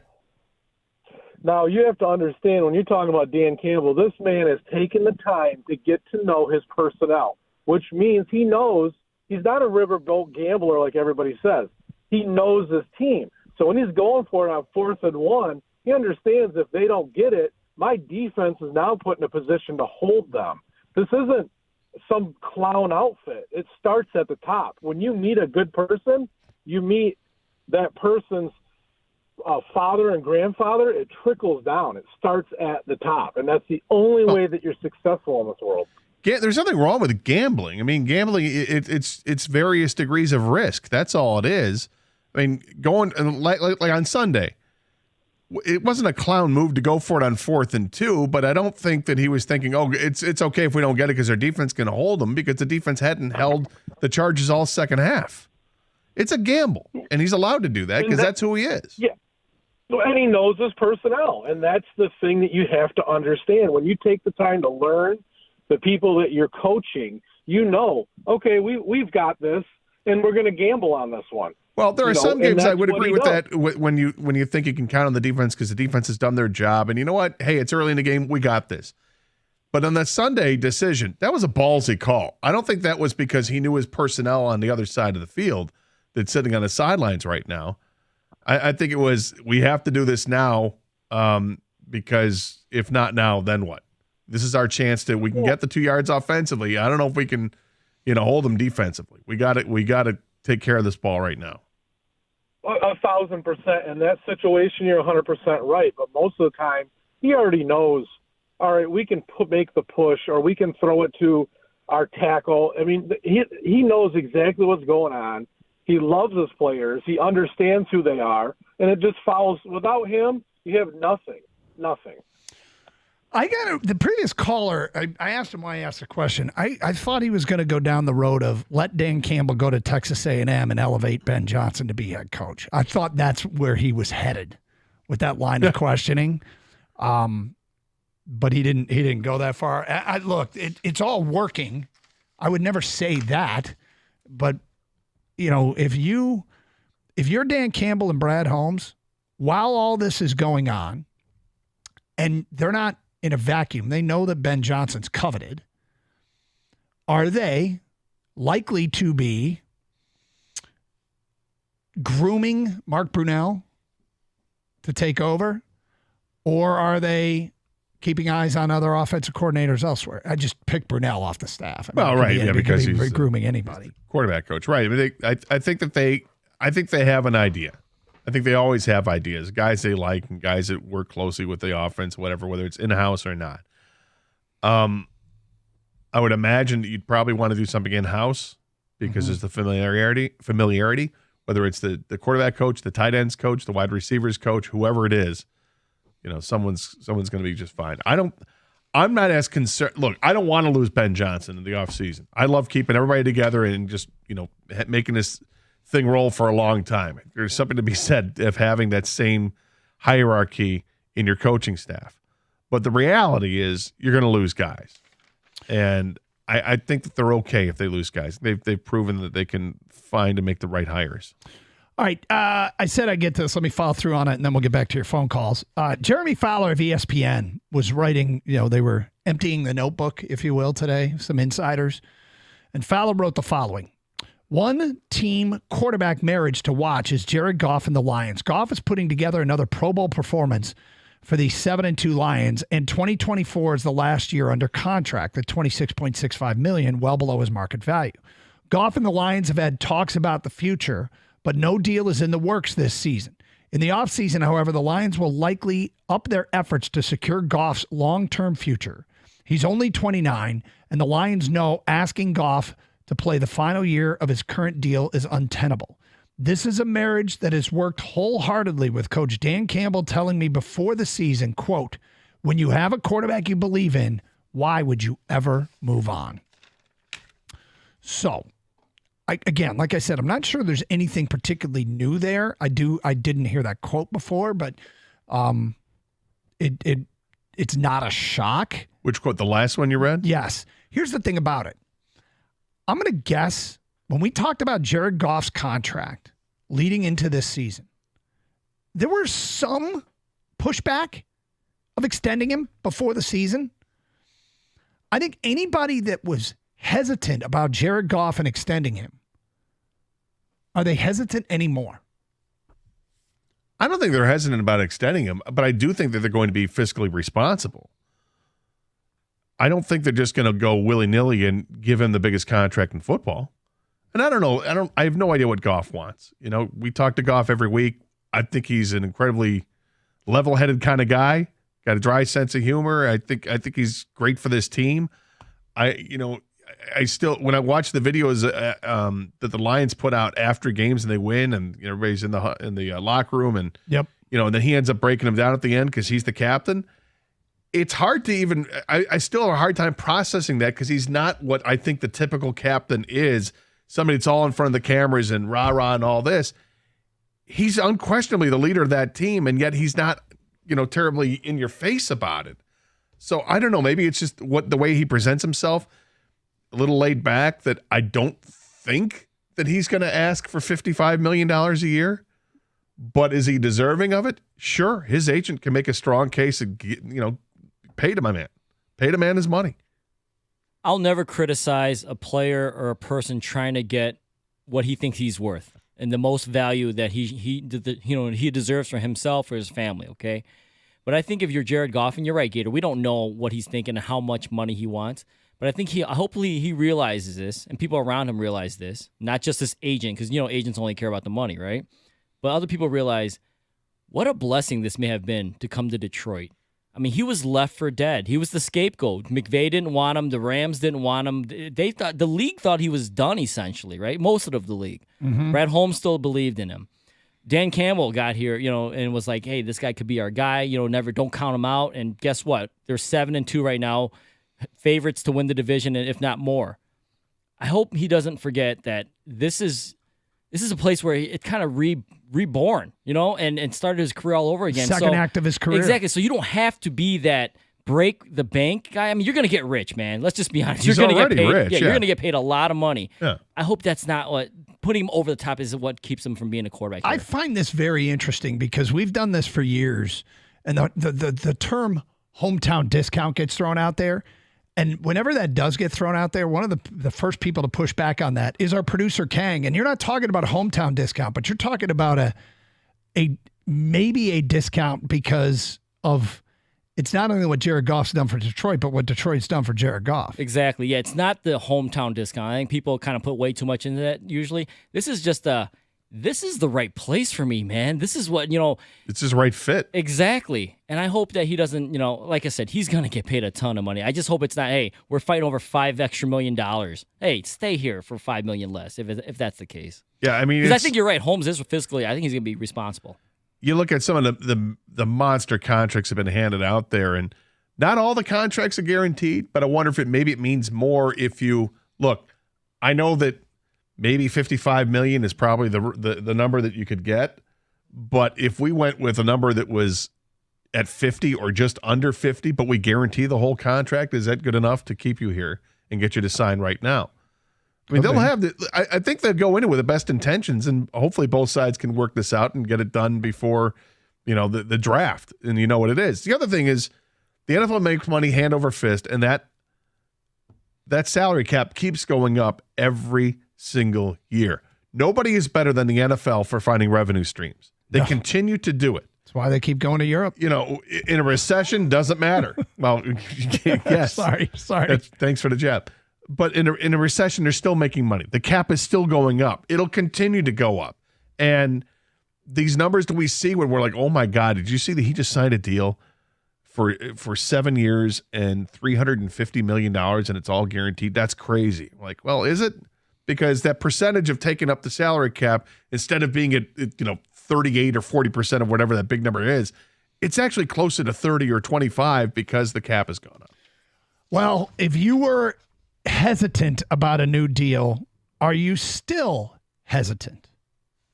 Or has Jared Goff won you over? 248-539-9797. It's Carson Anderson, 97.1 The Ticket.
Hello, it's Carson Anderson here on 97.1 The Ticket.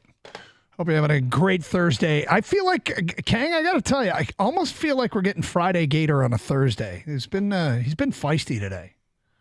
It's that Red Wing baseball game we got coming up. I think so. Yeah, Red Wing baseball this afternoon. I'm sorry. Tiger hockey this afternoon. We've got the rare afternoon hockey game. They are playing in Sweden. That's so cool. Back to the motherland, huh? Yeah, for some you, of them. Yeah, well, your motherland. My mother's motherland. Yeah. Your mother's mother's. My mother's mother's. Which indirectly makes it your motherland. That's right. Yep. Exactly. Well, when I go into the gene pool here of Scott Anderson, when people ask, "What's your background?" Swedish. Yep. When it's really that's just my mother's side. Father's side is a little more mixed than that, but gotcha. Not terribly mixed, but yeah, I got off the boat from Ireland with some great grandparents, which is the O'Briens, the Canadians. Yeah. Then we've got Fritz Karsch, who left Germany and married Mabel Heckman, who was a Delaware Indian. And that's how we got Fred Karsch and Nora O'Brien. And those two kids met at the University of Maine. There you go. Yay, Black Bears. In Orono, right? Bangor.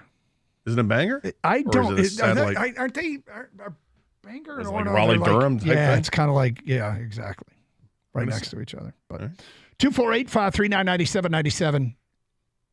Home of Jimmy Howard and Paul Correa. That is correct. I saw them both play in college. I don't know if you know this. They were good in college. I saw Howard play. Correa played with a guy named Jim Montgomery. Sounds right. Yeah. And they both were like 35 goal scorers at the collegiate level. That Maine team was sick. But back to your phone calls. We go to Brian. Okay.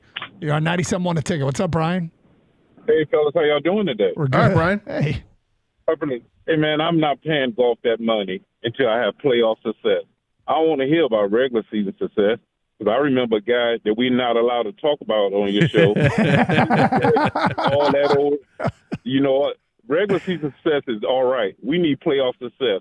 Fellas, if he had playoff success, man, give him all the money he wants. It takes the sign. But until then, I'm not paying Jared Goff $45, $50, or $55 million without any playoff success. I think that's fair. Just me. I think that's fair, Brian. I don't think you're out of line with that. And I guess my thinking is I'm already expecting them to host a playoff game and win a playoff game because that's where my expectations are at. And it's probably unfair to already do that right now. But you're right. This town deserves to have a playoff win. Listen, I don't even like the Lions, but I could see that they have improved a lot, and they moving down the same. They moving in They are doing a great job, but I can't fall for the tail in the pipe like I did with the last guy. I got to see playoff success. Then once we get playoff success, give him the blank check, though. Hey, Brian, I got a question for you. What is your definition of playoff success? Is winning the division, hosting and winning a playoff game? One playoff game, Doug. That's all I need. Okay, One. all right. I like it. That's very specific. You've thought this through. You know exactly what you need, and we. When the last time we had one? That would be 1991. So that'll do a lot for everybody in this area. We need a playoff win. We don't care how we get the win. Listen, if we got to do what Michigan did, scout early. We need a playoff win. Take care, fellas. 248-539-9797. Let's go to Rob. You're next on 97.1 The Ticket. Hi, Rob. Hey, guys. How you doing? Okay. I love you guys' show. Thank you. So I have a quick question for you guys. I am in the camp that I believe that Jared Goff will get an extension. My question I pose to you guys is this. We drafted Hendon Hooker. Okay, fine. I was happy with the selection. Now, Jared Goff runs out a 5-year deal. Hendon Hooker will be in his early 30s. I mean, what do you think we're going to be doing with that? I don't know if we want a new guy at 30 years old taking the controls, you know? I mean, I could be wrong, but I don't think Hendon would want to be a backup for 5 years. What's your thoughts? Well, he's only signed. He's a 4-year deal, and he's already 1 year through it because he was a third-round pick. So it's not 5. You're looking at you got 3 more years with Hendon Hooker to decide what you want to do, and 3 years is a long time. I don't have any concerns about that. And if you get to the point where you do re-sign Jared Goff And then you've got 1 year left of Hendon Hooker. I mean, they'll know what they have with him at that point in time, and you either re-sign him as a backup or you trade him for assets. I mean, that's the NFL. Yeah, I mean, just my thoughts. So is your question because A, you're worried about losing Hendon Hooker, or B, you want him to play? No, listen, if we go to the playoffs and he's the man and he continues to put up the numbers for the next contract extension, I want Goff on our team, certainly. I was just wondering if it would be a time just to get rid of Hooker and get something for him, because I don't think I would I'm not in favor of a guy in his 30s start taking over for the Lions. Now, again, Gator made a point that I didn't realize, I wasn't thinking, but 3 years, the guy will probably be 29. I mean, that's young, but in the NFL, I don't know. That's just so I guess concern. Maybe get something for him. Yeah, if you figure right now would have virtually very little trade value. Nobody's going to give up. You wouldn't trade him for anything less than what you used to draft him. He's not a distraction. They've come down the road this far. So the only thing that the Lions would even consider if they were going to quote unquote get something for him right now would be a pick higher than what they used to take him. Nobody in their right mind is going to invest in a quarterback that is still recovering from a knee injury. If they didn't use a second-round pick on him before, why would they use a second-round pick on him now? So the thought of just getting what you can for him probably makes it sounds like a business deal that can't be done. Yeah, I mean, he literally just turned 25 3 days ago. It was October. I lied. I'm sorry. I missed a one there. He turned 25 in January. Okay. No disrespect not November. to Hendon Hooker, but if Jared Goff is your guy and you're going to lock him up for years and you think he's going to be the guy to help you win a Super Bowl, who cares about Hendon Hooker? Kind of, you know right? what I mean? Like, with no disrespect, Yes, I think Hendon Hooker is a great investment, a potential wild card that Brad Holmes played. It sounds terrible, but kind of. Yeah, but so his contract runs up next 3 years. He never sees the field. There's other drafts. There's free agency. You're going to get someone else to back up Goff. It is what it is. As uncomfortable as you may think I would be in this situation, being the president of the Hendon Hooker fan club. Yep. I'm okay. Let it play out. See what happens. We have no idea what Hendon Hooker is as a professional because we haven't seen him play a single down. It shouldn't be motivating any decision. No. I think it's a great situation for Hooker to be in with the Lions right now, that he was able to take this year as like a red shirt year and heal up and still absorb everything from a meeting room standpoint and working with coaches, NFL coaches. And we'll see what he's got next year when he comes to training camp and plays preseason games. But he's got a ton of potential. But right now, this is Jared Goff's team, and it's unquestionably Jared Goff's team. This guy's playing tremendous football, out of his mind football. Or maybe he's just playing exactly what he projected to be, being a number one draft pick. Yeah, it's funny. He's become one of these rare guys who went 1-1, who's kind of an underdog story. I mean, it's a roller coaster. He 1-1, and a couple years into the league, he's in the Super Bowl. Like, that's exactly what he expected to. And then 2 years later, he's out of favor and, struggling to keep his job, and then he gets traded. And it's funny. I was just thinking about this like 10 minutes ago. The Stafford trade that the Lions made and the 2 first-round picks and all that, we all know it. And at the time, it was we all thought, and we got to throw in a Jared Goff. All right, whatever, we'll see what happens here. When history is told, like 10 years from now, yep. Say the Lions have some success, they win some playoff games. I'm not going to say they win a Super Bowl because it's a little pretentious there, but the Goff continues to play at this pretty high level, and he goes down. He's basically having a Hall of Fame career. People are going to look back at that trade, and they'll say, yeah, well, look, the Lions really got an amazing deal. I remember the Rams had to give up Jared Goff. I mean, that was a big deal. Like, no, don't rewrite it. Goff was felt at the time to be a throw-in the deal. He's got a giant chip on his shoulder. He's cultivated. He's played well. And maybe this is what he was all along, just needed the right coaches to bring it out of him or to still believe in him. I think the Rams believed in him early, but it was clear he and McVay had something going on that just wasn't clicking. 248-539-9797. Mike is next on 97.1. Hi, Mike. How you guys doing today? Okay. I got just one point. I kind of came in mid-conversation on the Goff and him maybe owing it a little bit to Detroit to maybe sign here because we kind of took him off the scrap heap.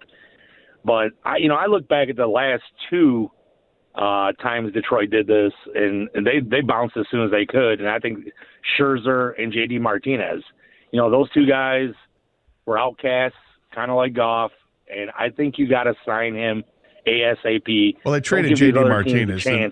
They traded J.D. Throw a Martinez. lot of money into in this guy's face.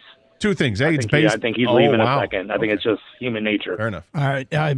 Go ahead, Gator. You have the floor, sir. Thank you. Two things. First of all, can't compare baseball to football. It's totally different. And two, J.D. Martinez wasn't traded. J.D. Martinez was he wasn't a free agent guy. He was traded. They let right. Well, that's different. You said it's too, they didn't let him go. They traded him. And he didn't bounce. Yeah, he didn't bounce like Scherzer bounced. They made Scherzer a huge offer, and Max said at the beginning of the season, you know what? I believe in myself. Thanks, but no thanks. I'm going to bet on myself, and I'm going to play out the season and hit free agency. We don't know Jared Goff personally, okay? We talk to him every week for the last few seasons, and I feel like we're getting to I think he's really a funny guy. I think he's incredibly happy. He says some things that tell you that he really likes it here. But you only get one career to maximize your earnings. Now, we all kind of roll our eyes and scoff as if we couldn't get by on the $26.65 million he'll make next year. But he's going to have every right to go to the table now and with a strong position that he deserves to be paid amongst the most highly paid quarterbacks in the league. And in the back of his mind, he could know deep down he doesn't want to leave here. He could know it. But you can see scenarios where Ben Johnson becomes a head coach in Vegas and he gets to free agency and Ben Johnson wants to sign him. Like stuff like that. It could play itself out. You dirty man. What? I don't like that scenario because you're paid a brilliant scenario. Yeah. Hey, he likes Ben Johnson. Ben Johnson gets a head coaching job somewhere. Jared can hit free agency. Work with Ben Johnson. Shut up. No. Why are you getting rid of both of them? I'm not. But I'm just saying that's why nothing is certain. But we were talking about this because Jeremy Fowler wrote about it today. We'll keep our eye on it. 248-539-9797. Are you going to eat that today at 12:35? 97.1 The Ticket.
Doug Carr, Scott Anderson, 97 The Ticket. Hope you're doing well on a Thursday. Bit of a sloppy lunch today, Gator. You got Sloppy Joe's? Yeah, no, it's a leftover pasta, chicken and sun-dried tomatoes, and it was kind of sloppy. I'm sure the people watching. Why is it sloppy to eat? Yeah, I mean, it was, you try. Sometimes spaghetti comes, hanging out of your mouth, and you know how that is. It's terrible. What do you got, Lady and the Tramp going on over there? Kind of, yeah, kind of. Sharing noodles with that fruit fly? What's happening? Yeah, I haven't seen him in a while. I think I must have got him. But anyway, you're welcome, those of you watching online. I'm sure you enjoyed watching that. 248-539-9797. Okay, so we're discussing this Jeremy Fowler piece where he just talked about kind of stuff we already knew, but about Jared Goff's contract. That they've had some talks. They likely will move their efforts to the offseason. He's 29 years old. It's a marriage that's worked wholeheartedly with Coach Dan Campbell telling Jeremy Fowler before the season, quote, when you have a quarterback you believe in, why would you ever move on? And this topic, we haven't brought this up all season, to be honest with you. We've been kind of doing the same thing. Hey, once the season starts, focus on the season. You don't talk about the contract. But this contract story kind of just had us wondering, revisiting, for those that were like against it, is he starting to win you over? Has he gone a long way towards winning you over? 248-539-9797. Let's get back to your open line calls. Of course, it is open line, so anything on your mind, fair game. Bob, you're next on 97.1. Hi, Bob. Hey, how you guys doing today? Doing good, thank you. Good. I didn't see a lot of Hooker when he was in college. Is his style the same as Goff, and does that matter? So if, say, Goff goes down, this is next year because Bridgewater's gone.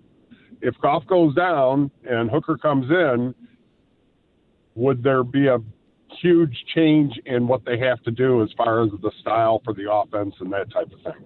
Well, Hendon Hooker was a heck of a lot more mobile than Jared Goff. He did run a little bit at Tennessee, and sometimes more than a little bit. But he's got a great arm, throws a nice deep ball. A little bit the different type of offense that they ran in college and what they're running here. But I think it would be more options, frankly, because of what he can do with his feet. But the offense is still going to be the same. Yeah, I don't think they would. I think it basically would be you'd have a quarterback running a very similar offense with maybe a few more run plays for the quarterback in there, and also a guy that can create a little bit with his feet if necessary.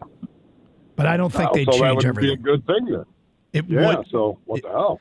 Well, I'd rather let's get Goff signed and away we go, huh? Yeah, I mean, I'd rather have Goff than an unproven Hendon Hooker, but he would bring a useful skill set to the table that isn't I mean, he's a different style quarterback, but I think they pretty much run the same plays with a few exceptions. I don't think Goff kept that ball in that zone read at the end zone where he ran in the end zone. This is true. Yeah, this is scored true. a touchdown that way. And I did predict he'd have a 20-yard run this year. That was his one of Gator's bold ass predictions, and that is mid-season bold ass prediction. Yep. I don't look.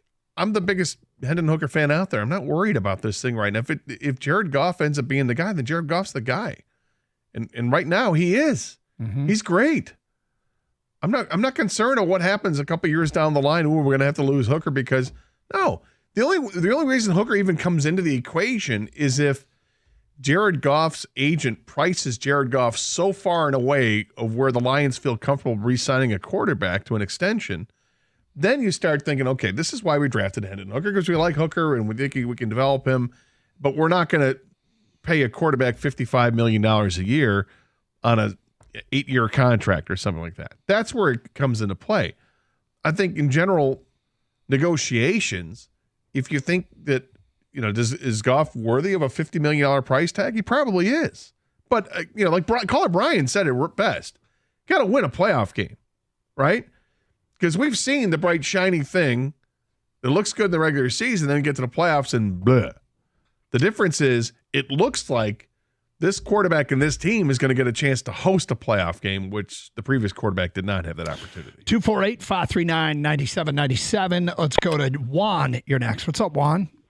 What's up, fellas? How y'all doing? Good. Well, all right. Well, I think you have to play golf now. The reason why I said it is, do you guys see the quarterback play right now as of this year in the NFL? It's horrible. You got a few guys playing good. So if we don't sign Goff, we'll be going backwards. Like, even if we go to Hooker, I mean, that's like you did all this work to take 2 steps backwards. It don't make sense. You have to sign Goff because Goff is a top-tier quarterback right now, and the rest of these guys sucks. And I would love to be his agent because after looking at Kyler Murray contract, Deshaun Watson, Jones with New York Giants, I mean, them guys are horrible, and they getting paid super money. So, yes, in my opinion, you have to sign Goff. But I think if you can, you extend Dan Campbell, and I know it's probably not possible, but try to make Ben Johnson the highest offensive coordinator in history.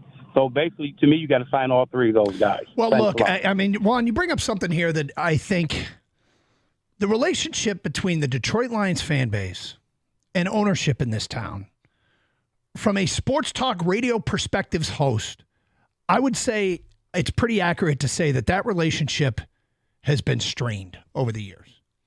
Now, it wouldn't surprise me if the Ford family sees something completely different, but I'm just saying, in talking to fans over the years, Gator, I would say it was accurate to say that it's been strained. Would you not agree? That the relationship has been strained? Between the Ford family and the fan base, from a talk show radio host perspective, it's a strained relationship. I think it is. I think it's definitely going in the right direction. What if, though, they sign Jared Goff to a reasonable contract, extend Dan Campbell, which they probably don't even need to do because, remember, they signed him to a 6-year contract at the beginning, and everyone's going, why 6 years? And now it looks pretty good. Because you don't want Texas A&M poaching him? But they break the bank and make what Juan said, make Ben Johnson the highest paid coordinator in the NFL. I don't do it. No? I mean, breaking the bank, it seems. But it's up to what Ben Johnson wants to do is what Ben Johnson wants to do. If he wants to explore the opportunity to be a head coach, those opportunities are going to be there. Just like if he wants to stay here in Detroit, then the Lions should pay him. You know, I mean, he's in a great place negotiation wise. If he tells the Lions, look, if you make me the highest paid offense coordinator in the league, I'll stay and I'll commit to that for a 4-year period or whatever. And then you hold him to it. You're like, okay, you said so. You're off limits to everybody else for 4 years. It's whatever he wants to do. I don't think, no matter what you're going to offer up as money as an offensive coordinator, let's say that you offer him $6 million a year for a coordinator, which is really high, right? Would that make him the highest paid offensive coordinator in football? The offers to be a head coach are going to surpass that. I mean, you're talking $8, $10, $12 million a year as a head coach in the league. But I'm not. If it's not all about the money, if it is, then fine. You're gonna. But try to make it. Try to give him a competitive offer that compels him to only leave for the perfect situation, not to take any head coach. He's already turned down one, so make him even think harder about. I'm not leaving to take over this train wreck or that train wreck. I want a better situation. I don't know if the Lions can do anything about it. I really think that ball is in completely. Do you understand? Hold on. I understand what you mean. I'm saying try. Well, I think they're going to try. I mean, you can talk to, but you're not going to know. Look, they'll know better than anybody else because they have the opportunity to talk to him, and you see where his head's at, and that's where you go. I agree with Gator. I think the thing is the Lions can offer him a blank check. It won't matter because they can't offer him a head coaching job, and that's what really matters, I think. And with head coaching jobs comes the money anyways. 248-539-9797. More of your phone calls and feedback coming up. Are you going to eat that? Coming up later here on 97.1 The Ticket. Hey, need an excuse to start the weekend early? Look no further than Twin Peaks. Gather the crew and pop in tonight for a dynamite football matchup.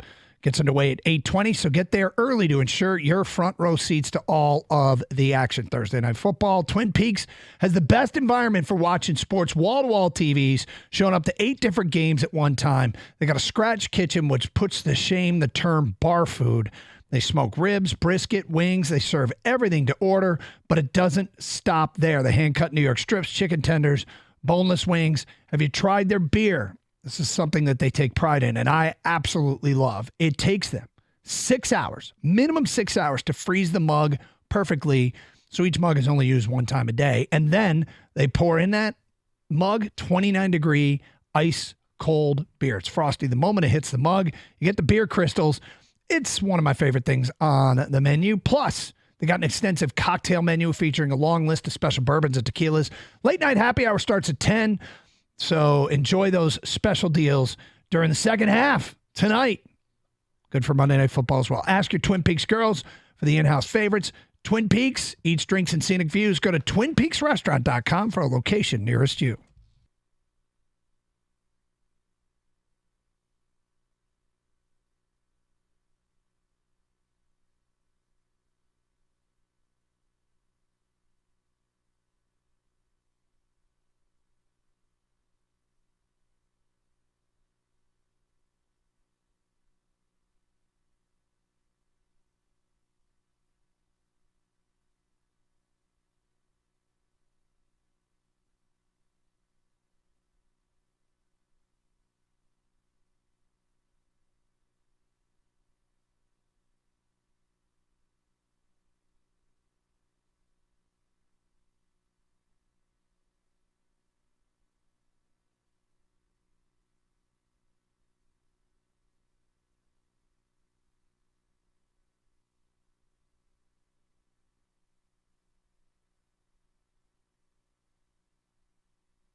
Just quick aside.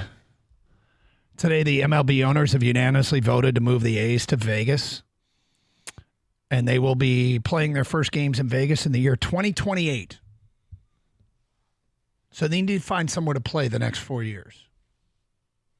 There are all kinds of things out there. They might play in their minor league stadium, which is in Sacramento. They might try and extend and stay in Oakland for 4 years, which would be weird. It's like getting a divorce, but we're going to live together for 4 years while I'm building a new house. Yeah. They might become a vagabond team that bounces around and just plays their home games at various locations. All very strange. It is strange, and I feel bad for the fans of Oakland. Mm-hmm. It's not their fault. Nope. It's the owner's fault. Ownership has not spent any money over there in forever, right? They play in the stadium that's not a baseball stadium. It's a joke. They don't upgrade anything. They don't spend money in free agency. And yet that team is still somehow, more often than not, competitive. I mean, the fact that that team has actually won division titles in the last 15 years is amazing. Crazy. You know, it's a once proud franchise, and yet they just never kept up with the times. And when teams started to spend money, they just stopped. They developed all these great players in the 80s and in the 90s, and then they just said, you know what, we're done. And one other thing from baseball, it looks like they're proposing to take the pitch clock and drop it another couple seconds, make it even shorter with runners on base. Wow.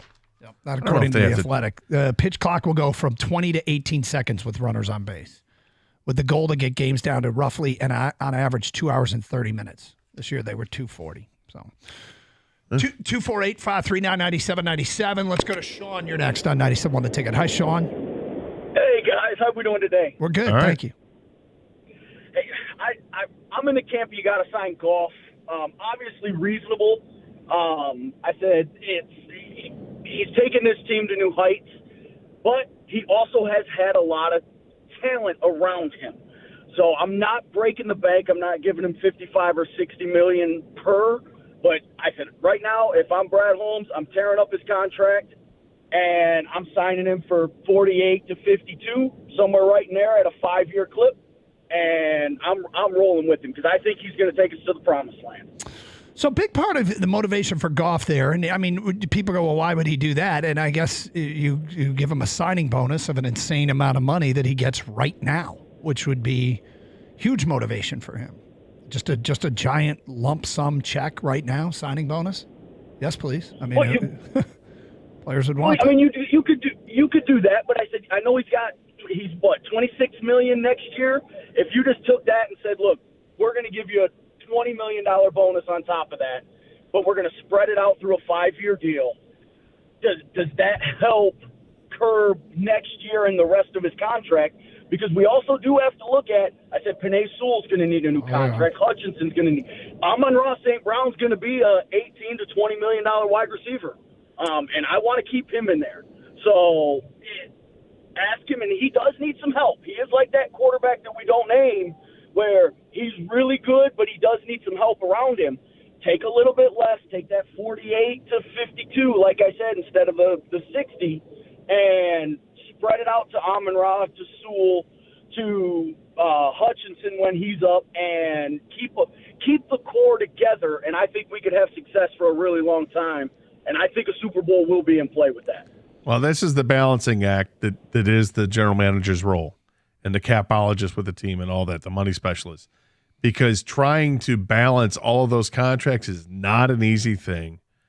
And what makes this team successful, it starts with that offensive line. And you've got studs with Ragnow and Sewell, Decker, Jackson. I mean, those 4 guys right there are really good players, outstanding players in some respects. And I think the first one that comes up is Jonah Jackson. Yep. What do you do with him? It's quite possible they let him walk. I think that's why those Sorsdahl reps were so important. Yeah. Yeah, I got bad news. As much as I want Jared Goff, and I said earlier, I hope he does take a little bit less. I'm talking like a scotch. Okay, Yeah. It's not going to be a lot. If I'm his agent, I'm sorry, Jared Goff is getting $50+ million a year. Okay, he just is. That's the going rate. The Lions made Matthew Stafford, who had never won a playoff game here. He had made him the highest paid quarterback at one point because the market it is always evolving and moving. Jared Goff is on the verge of having this team win the division and host a playoff game. And by the way, the people that say, well, he's got to do something first and we got to keep this guy, that's not Jared Goff's problem, okay? That's not his agent's problem. You know who gets big-time contract extensions? Quarterbacks that never do anything in the league. Kyler Murray, Joe Burrow, Daniel Josh Jones. Allen. They have, this is what happens in the NFL when Both you're free things can be agency. true, though. Both they could say to Jared Goff, and I think we've seen some quarterbacks do that. Patrick Mahomes, Tom Brady, that took a little bit less than they could have because they wanted to have a competitive team around him. Now, everybody's different. Everybody's going to have their own special motivations. But they've got some I shouldn't say problems. They have some challenges coming up, and they're going to have to pick and choose who they keep and make the cornerstones of this team. Goff would obviously be one of them, and I would think Sewell would be one of them. Is Jonah Jackson one of them? Amon-Ra, you'd think, would be one of them. But we're going to be in the position where it's going to be painful. Some players, look, this is down the road, okay? This isn't something we're going to be feeling the pain next Thursday, but it's something that down the road, all of this comes under consideration because your veterans have to get paid. You think it was painful for Kansas City to lose Tyreek Hill? Do you think it was painful for all the players that Philly lost? And exactly. So you've got to, you just got to keep. What makes it to be able to stay at a high level is when your GM's knocking it out of the park in the draft. Yeah, and by the way, you got to have it right with the quarterback. You got to have key. You have to bet that okay, this is the guy, no question, he's the guy, and that story is yet to be written because we don't know what it's like with a playoff atmosphere here with Jared Goff. But if you think we'll find out. If you think Goff is the guy and you pay him like he's the guy, I'm sorry, you're gonna have to lose. Not necessarily St. Brown, but you're going to lose a guy like him. Somebody. You'll lose a Jonah Jackson. Yeah. You'll lose whoever because that's what you do. Kansas City lost Tyreek Hill. You know, you have to keep the quarterback. You just do. 248-539-9797. Eric is next on 97.1. Hi, Eric. Hey, good afternoon. What's up? Now, I've been a critic of Goff because I still wanted more from him. I backed off a little bit recently, but I pumped the brakes. We got to go through, see what we get throughout the season, and you want to see what type of quarterback ultimately wins the Super Bowl. Then make a decision. And Hooker, hey, he's there for a reason. I think he's supposed to be healthy by the end of the season. But hold up on all of a sudden giving Goff everything. We got rid of a Super Bowl quarterback, whether anybody like it or not. That's what happened. He's been to the Super Bowl, so I'm not necessarily convinced by one win. He needs to take us to the dance. He's in the driver's seat. We haven't seen his best football. He can get his job, get us a Super Bowl, or get us there. NFC Championship game or Super Bowl, not no playoff win. Thank you for the phone call, Eric. One thing that's actually working in the Lions' favor is Jonah Jackson, whose contract is going to be up here soon.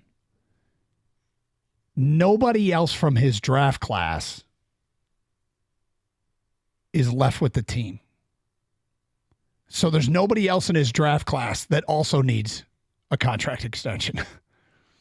One of the blessings that was left by the previous regime is that their inability to draft outside that draft class. Here's who else was in that draft: Okudah, DeAndre Swift. I stand corrected. Julian Okwara is in that class. I'm not sure he's warranting another contract. Probably not. Then there's Jonah Jackson. Then Logan Stenberg, Quintez Cephas, Jason Huntley, John Pennicini, Jayshon Cornell. The next draft class is where it might get pretty tricky. Well, I mean, look, we're not negotiating the contract for or against Jonah Jackson right now, but it's not helping his cause that he has missed some time. Yes. But it helps his cause that when he plays, they're awfully good. 248-539-9797. More of your phone calls and feedback. And are you going to eat that? Coming up, Red Wing Hockey this afternoon, 97.1 The Ticket.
Don't forget, we're giving away Detroit Lions tickets today at 126. Listen for your chance to win a pair of tickets to the Miller Lite Tap Room for the Lions game on Thanksgiving Day against Green Bay.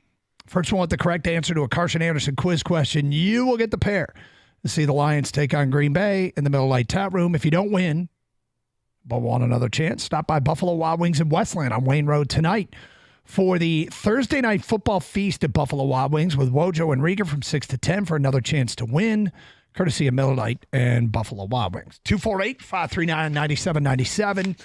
We're going to push back to Are You Going to Eat That for a minute here as we'll continue with your phone calls, as we got Dave next on 97.1. Hi, Dave. Hey, guys. Thanks for taking my call. I want to make a couple of comments. One of the things you're talking about with Hendon Hooker and Jared Goff, and then I want to make a quick comment about the Pistons and Cade Cunningham. I think Brad Holmes made an exceptionally savvy move drafting Hendon Hooker, particularly where they got him, because before the draft, he was getting a lot of love. At one point, I seen a couple of drafts had him maybe as a top 5 pick in the entire draft. When he was healthy. He was trending towards that. Yes, and I want to preface with what I want to say. I'm thinking about the financial aspects. I have always been a Jared Goff supporter since he came here. I think Sean McVay threw him under the bus unfairly, and I'm thrilled to see redeeming everybody's doubts in him and doing a great job. But at the same time, somebody brought up earlier about Hendon Hooker's skill set. And what's everybody's gripe about Goff? He can't throw the deep ball. Hendon Hooker throws a deep ball effortlessly. He's mobile. And if Jared Goff's contract demands are way out of line, which I'm hoping they're not going to be, keeping Hendon Hooker, even though we don't know he's an unproven commodity, he is a quarterback with a lot of talent, and what that's going to allow you to do is to continue to build the team and keep the guys that have produced on the team. And then my other comment about the Pistons is... Well, hold on. I do want to follow up on this, Dave. I don't think Hendon Hooker probably factors into what they do with Goff in any way. I think that they are completely separate lanes. I think you've got the swim lane that is Jared Goff and his contract, and then I think you have a swim lane next to it that's Hendon Hooker and his recovery and development. And I'm not sure that they factor into – I can't imagine saying we're going to let him walk because of Hendon Hooker. He won't be able to prove enough between – he won't be able to prove enough between now and the end of that time. No, I agree with you. What I'm saying, though, is – if the contract negotiations become contentious and it is out of line and it's not what the Lions want to do, they have something to fall back on. That's all I'm saying. I don't think. I think that's true. They're not going to take Hendon Hooker and use it against Goff. If they get into the offseason and the contract talks get contentious and it falls apart, then Goff probably plays it out and gets franchised the year after that. But if for some reason they part ways, I would not think that Hendon Hooker, they're ready to hand him the car keys. Yeah, I don't think that's. I guess I think. Look, all that remains to be seen. But I think to Doug's point, if they're in the off season and these contract negotiations are, as you say, contentious, cantankerous, whatever, if they are so far apart, like really, are we that far apart? So much depends on the success of this season and what you really want to do. You know, if they were successful, if they win a couple of playoff games, it's basically like, okay, take my money, right? If they don't, if they get to the playoffs and fail in the first round, then and the negotiations are cantankerous, then you almost have the ability to say, okay, you know what, fine, yeah, no, we'll trade you because we can get something for you, or we're just going to write it out for the last season and then do what Doug said, see what happens, and then start franchising, which is not the worst thing in the world for a quarterback when we look at the franchise tag, what it would be after next year is probably around $50 million, if not more. Yeah, I forgot about the ability about the franchise, and that's true. But I still think. All right, hey, Dave, you've been on air for 4 minutes. What did you want to say about Cunningham real quick? Okay. Can we please admit finally that we got ripped off as him as the number 1 pick and that he's not a generational player? No, I'm not ready to do that. I mean, the guy's played 40 games in his career or more than that, I He's guess. played but more than that, but I'm not much more. I do find the development of this entire group to be frustrating, but I'm not ready to write off Cade Cunningham. 248-539-9797. Sean is next on 97.1 The Ticket. Hi, Sean. Hey, guys. Happy hunting season to all the hunters. That's right. Please be safe every year. I hear about somebody falling out of a tree or a gun accident. Yeah. Just keep in mind your surroundings and just be safe, please. Thank you for that message. That's a very good one. We love the hunters. It is. Well, I'm up here in the Thumb, and we have it's invaded this time of year, and it just every year something bad happens somewhere, and it's unfortunate. But I just keep in mind your surroundings. And anyway, good call. First I'll talk about Dan Campbell and Ben Johnson thing. I'm not worried about losing Ben Johnson. I think it's Dan Campbell's team. It's Dan Campbell's offense. I think, I'm not going to take credit away from him. I think he's doing a great job schematically and things like that. But I think this is Dan Campbell's. It's like you look at Kyle Shanahan out there. He loses people all the time, and he doesn't fall off. So I'm not really that worried about Ben Johnson. I think he'll replace him. And the thing, I disagree with you on one thing, Doug. I think there's plenty of time for Hendon Hooker to prove himself. I think these guys have proven to be great evaluators of talent. And if they see in practice over the rest of the year, going into the off season, that this guy is something special, I think that's the greatest thing for this franchise is if Hendon Hooker hits. Isn't it? It is, yeah. If he's better than Goff and they can't keep him off the field. Well, him being better than Goff would be spectacular. But yes. I think you think he can prove that in practice? Oh, yeah. These guys evaluate talent all the time. You're talking about having to decide between paying a guy $50 million a year and a quarterback you drafted for a reason. I think it was part of the plan. Now, Goff has really shined, right? Thank you, Sean. You want me to take a shot at that a little bit while you calm down? I'm not sure what Hendon Hooker is showing at practice because he hasn't practiced. But that's like any reps that he gets are going to be practice team reps or practice squad or scout team reps.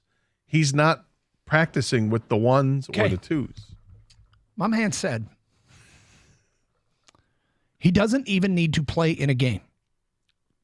He can prove in practice, not a game, that he is better than Jared Goff. Can't really do that without showing it in the game. And by the way, Jared Goff is playing at an elite level. It's not like he's out there sucking and they're going, "Well, this other guy's actually practicing really well." Jared Goff he's pretty good, right? He's pretty good. He's very good. If I heard that the Lions have decided, no, it's not. It's not. Okay, it's okay. Let's go to Aaron. You're next on 97.1 The Ticket. Hi, Aaron. Good afternoon, guys. Always nice to call in. I believe that we know what we have with Jared Goff. He's a top 5 quarterback in the league right now, and all of his mistakes are far and few in between. He's scoring a lot of points. I say give him what he deserves. He's proven himself over the last 2 years. And we all know what Matthew Stafford's doing right now. I'm not going to get into that. I think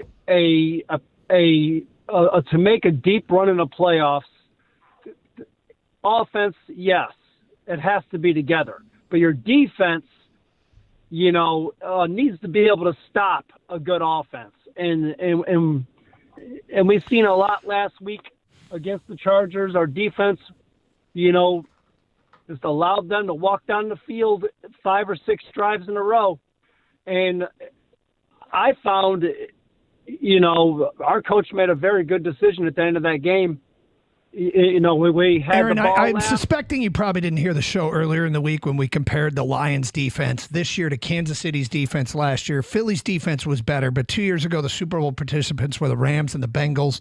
Their defenses, the 3 of the last 4 defenses statistically are very similar to Detroit. There are differences for sure, but teams with similar defenses have gone to and won Super Bowls. It's not the strength of this team.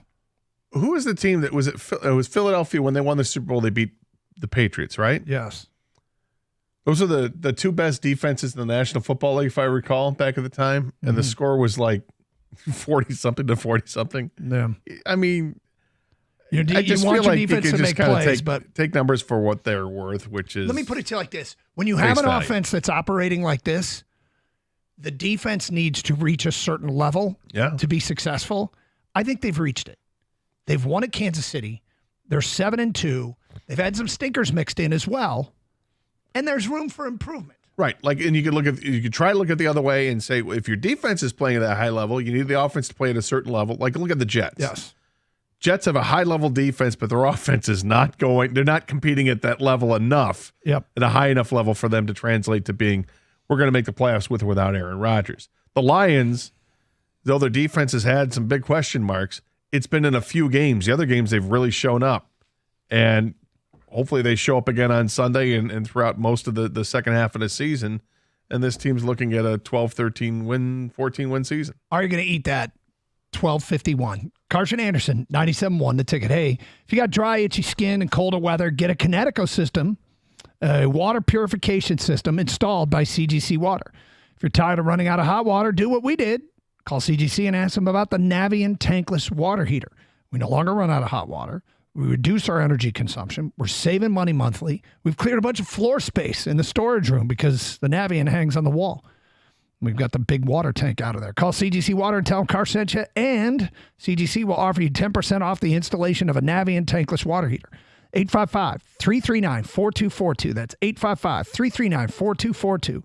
Or visit cgcwater.com. CGC Water Treatment and Plumbing, your authorized independent Kinetico dealer.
Doug Hart, Scott Anderson, 97 a ticket.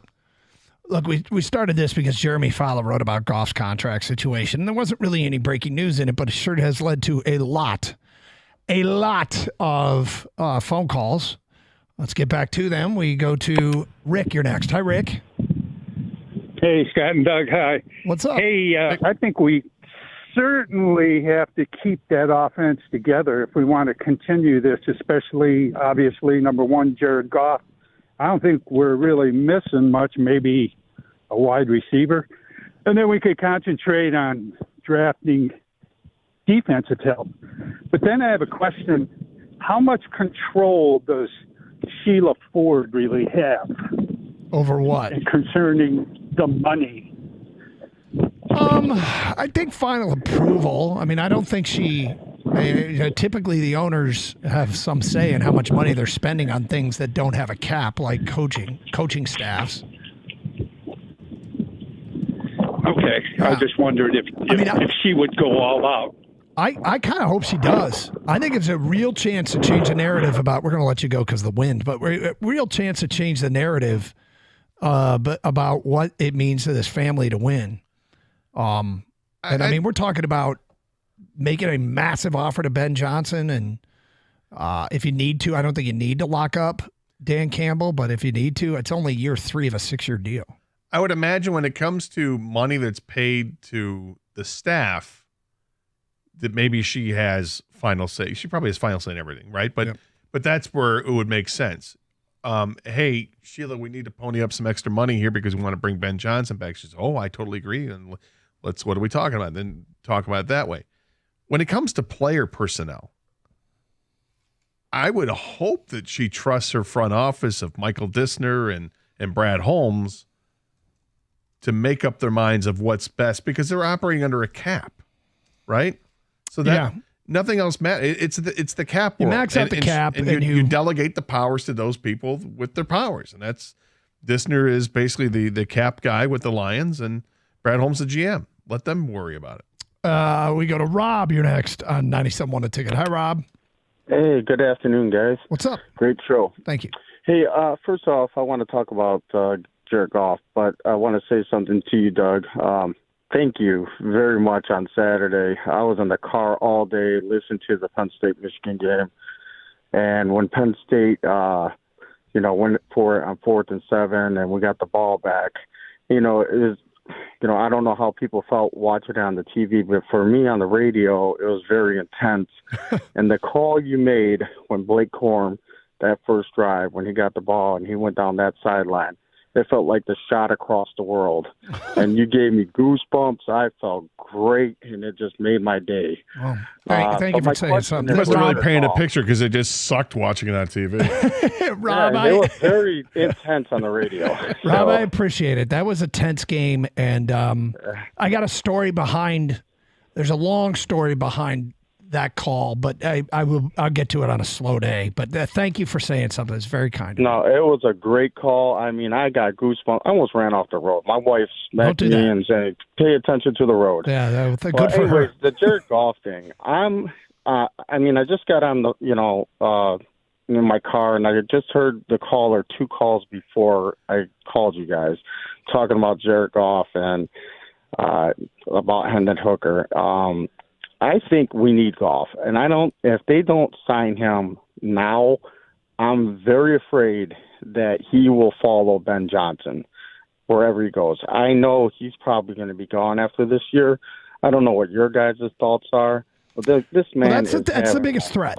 Yeah, that's the biggest threat, and we talked about it a little bit earlier, and Gator scolded me for putting it out there in the ether. But yeah, I mean, if Ben Johnson goes somewhere. The thing you got to remember is that Jared Goff is still 2 years away from being a free agent, and the Lions could hold the franchise tag, so they could keep him for 3 more years. So that's no, that's not true. They keep him for 2 more seasons after this one, and then hell, they could franchise him again. It gets hyper expensive at that point. But there's a chance that Ben Johnson would recruit his guy. I think it's a great working relationship. I think they both deserve a ton of credit. So which was the big call? The one that the touchdown run, or was it the one down? The touchdown run is the 30-yard one. Yeah, 31-yard. Blake Corum. At the end of the in the fourth quarter? Yes. All right. Yep. Just want to make sure that was the one you felt that was tense? Well, it was a tense moment in the game, yeah. But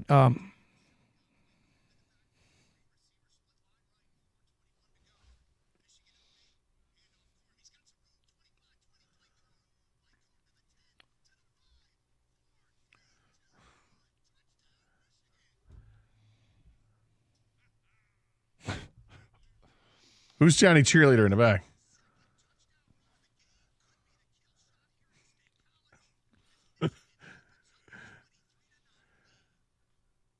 Who's the cheerleader in the back? they're all over the place. I know. The booth. It's First of all, obnoxious. It happens. Look, let me say this. It happens at Michigan State too. I was about to say, eat a bullet. You know what? I know. I mean, what a jackass. I was part of it, and seeing it firsthand in the Michigan State press box too, where specifically in the radio booth, and there would be one of the. It was either the spotter or the statistician. I forget which one it was. Was like, I'm like, dude, you got to be professional at least. I don't think the home fans care. And that's who you're broadcasting. That's who you're broadcasting for. I've come to learn over the year. I mean, a lot over the year and a half. But I'm like, I want to listen to your call. I want to hear this guy going, yeah, woo, yeah, I get it.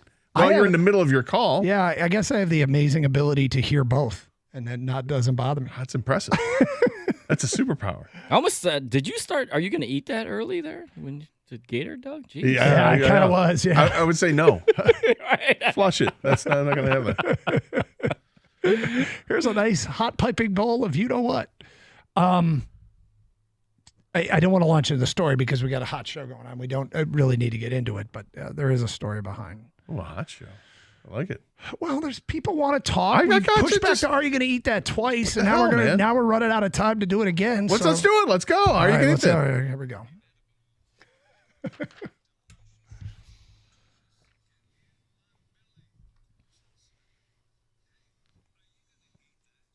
Right around lunchtime here. Let's go. I know. All right, Ruby Tuesdays has introduced a new Impossible Burger.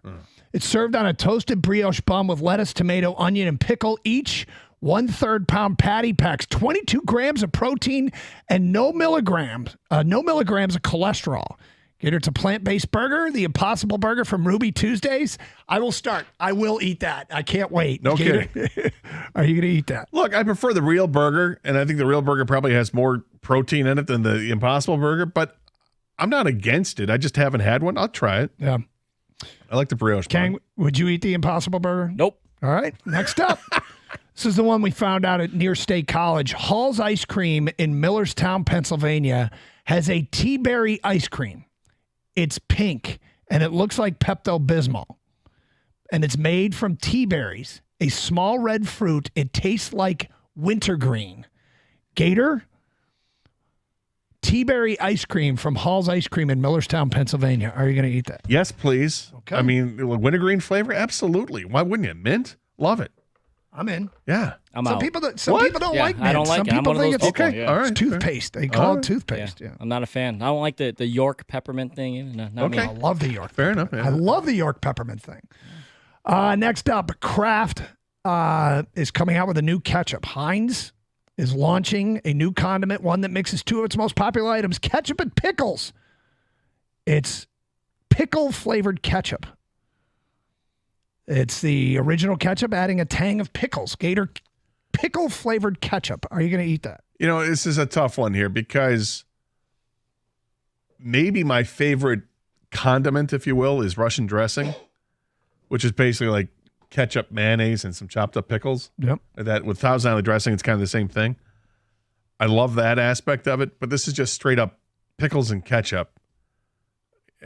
I don't want texture in my ketchup. You know, I want to know ahead of time that it's there. I guess you do if you know it's. I know it's a no. You're out. Yeah, I'm out too. This sounds a little weird to me. Kang? I'm out. I just like my ketchup to be ketchup. Thank you. Go.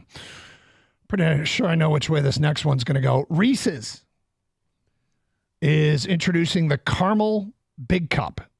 Sweet and gooey layer of caramel tucked underneath the peanut butter in the big cup format. Really?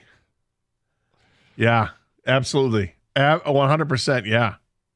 Kang, you're down. Yeah, I can't believe they haven't done this before. Yeah, it sounds like a great addition. It's 2023. What's taking so long? Yeah. Reese's is probably my biggest weakness as far as candy's concerned. So even I would try this. They've also introduced a pickle big cup. No, they This haven't. is a pickle underneath the cup. Now you're making. All right, final thing on this. Are you going to eat Your that? pickle is in my chocolate. Your chocolate's in my pickle. Hey. We've ruined them both. DiGiorno. Oh, the pizza company? Yep, has come up with a Thanksgiving pizza. It features classic turkey, creamy gravy sauce, diced sweet potatoes, colorful green beans, cranberries, rich mozzarella, and cheddar cheeses, plus a crispy onion topping, all loaded on top of a thick and chewy Detroit-style crust. The Thanksgiving pizza. Are you going to eat that? Yeah. Yeah, I would. One of my favorite sandwiches of all time, it used to be the sandwich place Capriati's, which is no longer, you can't find them anymore. Mhm. And I'm really bummed about it. One of my first Gator, I think it was the third Gator Palooza I had. I got a bunch of sandwiches from Capriati's, and they had a sandwich it was basically a turkey Thanksgiving leftover sandwich. Yep. And it was one of the best sandwiches I've ever had. I love that. It sounds like that on pizza. I'm here for it. I think I'd pass on this. Oh my God. Well, I haven't had a frozen pizza in like 40 years. So I don't. Well, this isn't not, like this is. But this is not drawing me back, is what I'm saying. It's not Kang, even what really about you? pizza. There's no tomato sauce. I love pizza. I love Thanksgiving. Let's put them together. This one works. Yeah. There you go. Another edition of Are You Gonna Eat That? Carson Anderson, don't forget we're giving away Lions tickets next hour. 97.1 The Ticket.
Doug Carr, Scott Anderson, 97.1 The Ticket.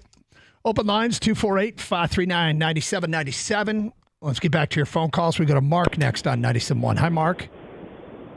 Hey, guys. How are you? Good, sir. Hey, I wanted to just put a little bit of different thought on the Jared Goff conversation. So, you listen to really anyone this year, nationally or even locally, that's talking about our success, and we talk about the O-line. And certainly anybody who's talked about Goff's success has talked about the O-line. So there hasn't been a lot of conversation about what's going to happen going forward. So you think about who's there now, obviously anchored with Sewell, who's younger. But you've got, Decker, who's, 10-plus years in the league and starting to have some injury issues. Frank's already, on a reduced schedule because of an injury that's probably not going to go away or get better. You've got Graham, who's doing a great job, but he wasn't even a starter to begin the year. So I think at some point, in addition to what you're going to have to think about for the D-line, because we know we need improvements there, if we want to continue this success, and especially if we re-sign Goff, we're going to have to figure out what to do with the O-line. So I just wanted to throw that in there as another consideration. You know what? You've given it, honestly, that you're 100% correct, and we are probably actually planning on having this show sometime in 2025. But you're right. You're right. Down the road, I mean, we can see that Decker will start to be phased out. Sewell will probably move over to left tackle. Sorsdahl has shown some promise for sure. But yeah, that's something that's going to need to get replenished. And all of these things are hard to do. Like, it's hard to get the right guys, and they have done a great job at getting the right guys at other positions. But and they hit a home run with Penei Sewell, it looks like.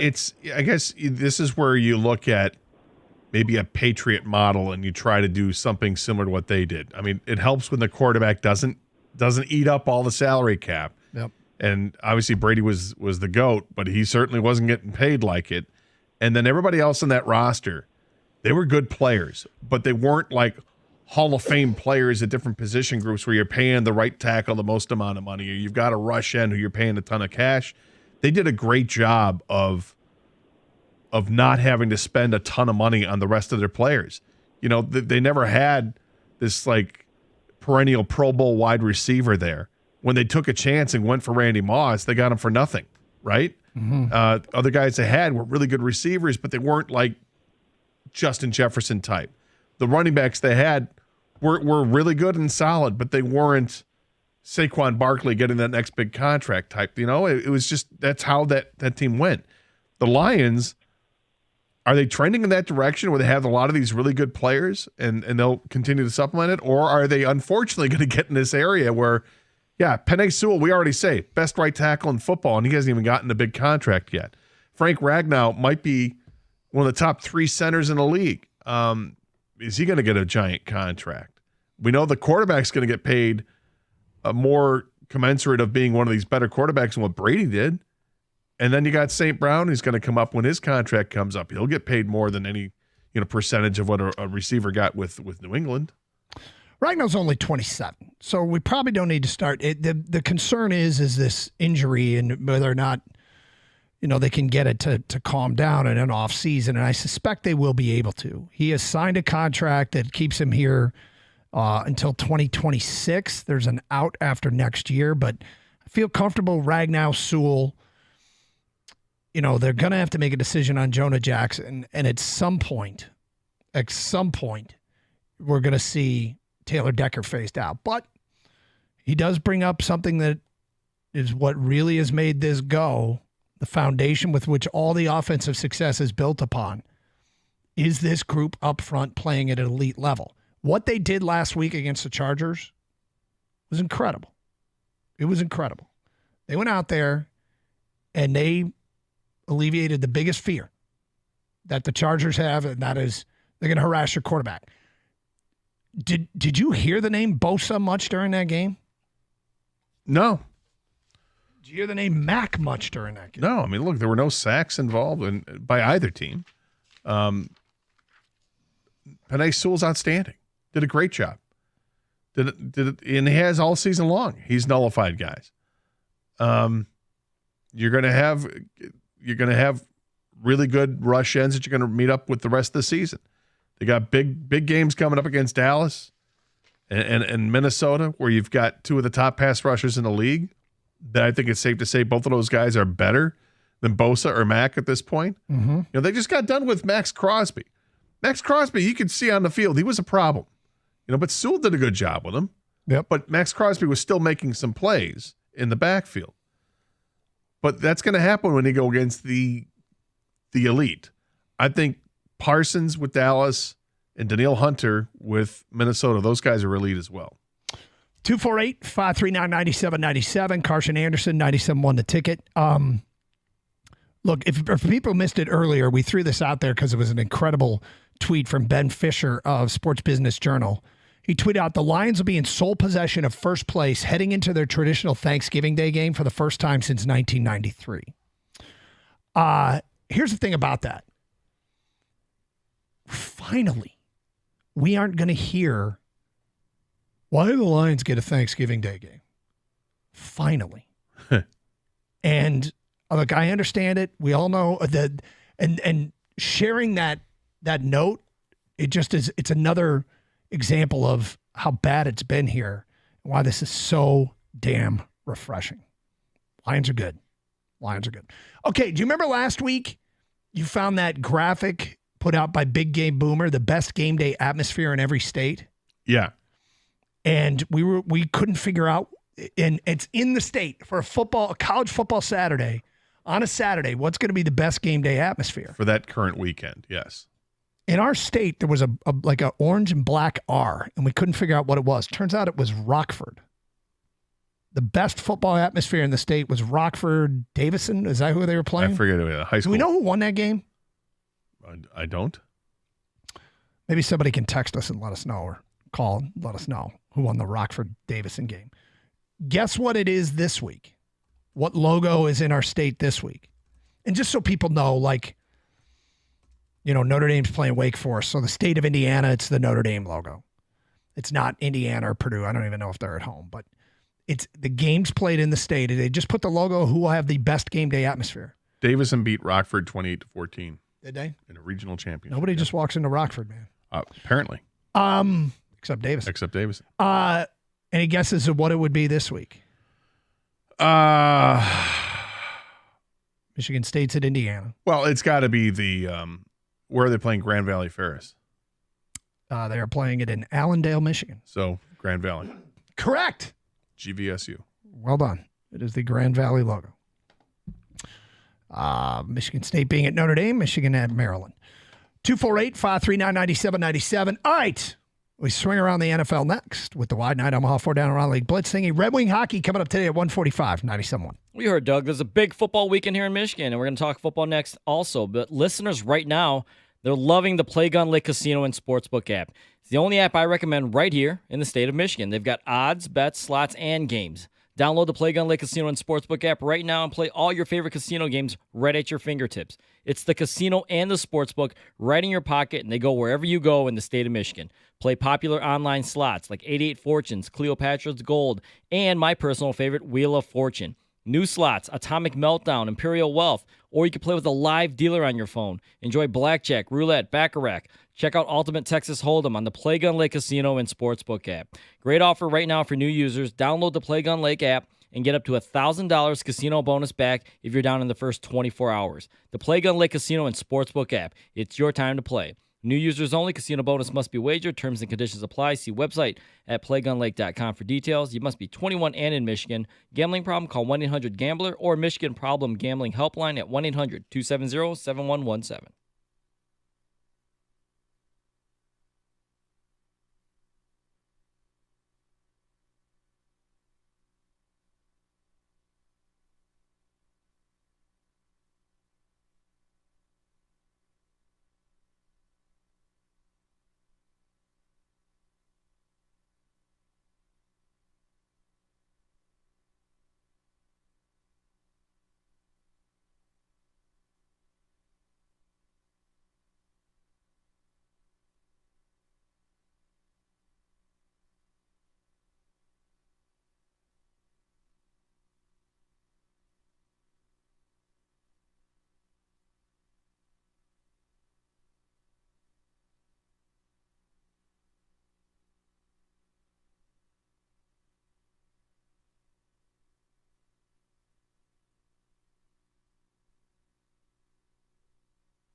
Let's give away these Lions tickets. First one with the correct answer to the following question. You get a pair to see the Lions on Thanksgiving Day.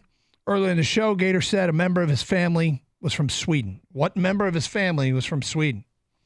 Taksimiki. That's not the name of a person. No, it just means thank you very much. Yeah. So first correct answer, 248-539-9797. You get the pair to see the Lions in Green Bay on Thanksgiving Day. If you don't win, stop by Buffalo Wild Wings in Westland on Wayne Road tonight for the Thursday Night Football Feast at Buffalo Wild Wings with Bojo and Rieger from 6 to 10. Another chance to win, courtesy of Miller Lite and Buffalo Wild Wings. Hey, as weather gets colder, the NFL offers stay hot on FanDuel. Right now, new customers get $150 in bonus bets with any winning $5 money line bet. That's $150 if your team wins. So you've been thinking about joining FanDuel. There's no better time to get in on the action. The app is so easy to use. There's a wide range of betting options, including spreads, player props, over-unders, and more. So visit FanDuel.com/Doug and get involved in the action. FanDuel, official partner of the NFL. Must be 21 or over and present in Michigan. First online real money wager only. $5 pregame money line wager required. $10 first deposit required. Bonus issued as non-withdrawable bonus bets that expire 7 days after receipt. See terms at sportsbook.fanduel.com. Gambling problems, call 1-800-270-7117 for confidential help.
Three, two, one. Give thanks because FanDuel is giving all customers a no sweat.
Congratulations to Mike and Taylor. It was the correct one to know. It was Gator's grandparents or maternal grandparents? Yes. Gus and Gerda Olsen. Yeah. They were just crushing it over there in Sweden, weren't they, back in the day? Yeah. Yeah, they came over to this country, I think, in late teens, early 20s, separately. They didn't know each other. They met in Chicago. Yeah. And my grandfather worked GM for a long, long time. Did they grow up close to one another in Sweden? No. No. Not even. So grandfather grew up in the Stockholm area, and my grandmother grew up in northern Sweden, in I think it was Lilia or Piteå, or one of those two cities up there. I get them confused all the time myself. Thomas Holmstrom is from that area, so way up north. Then it's Lilia.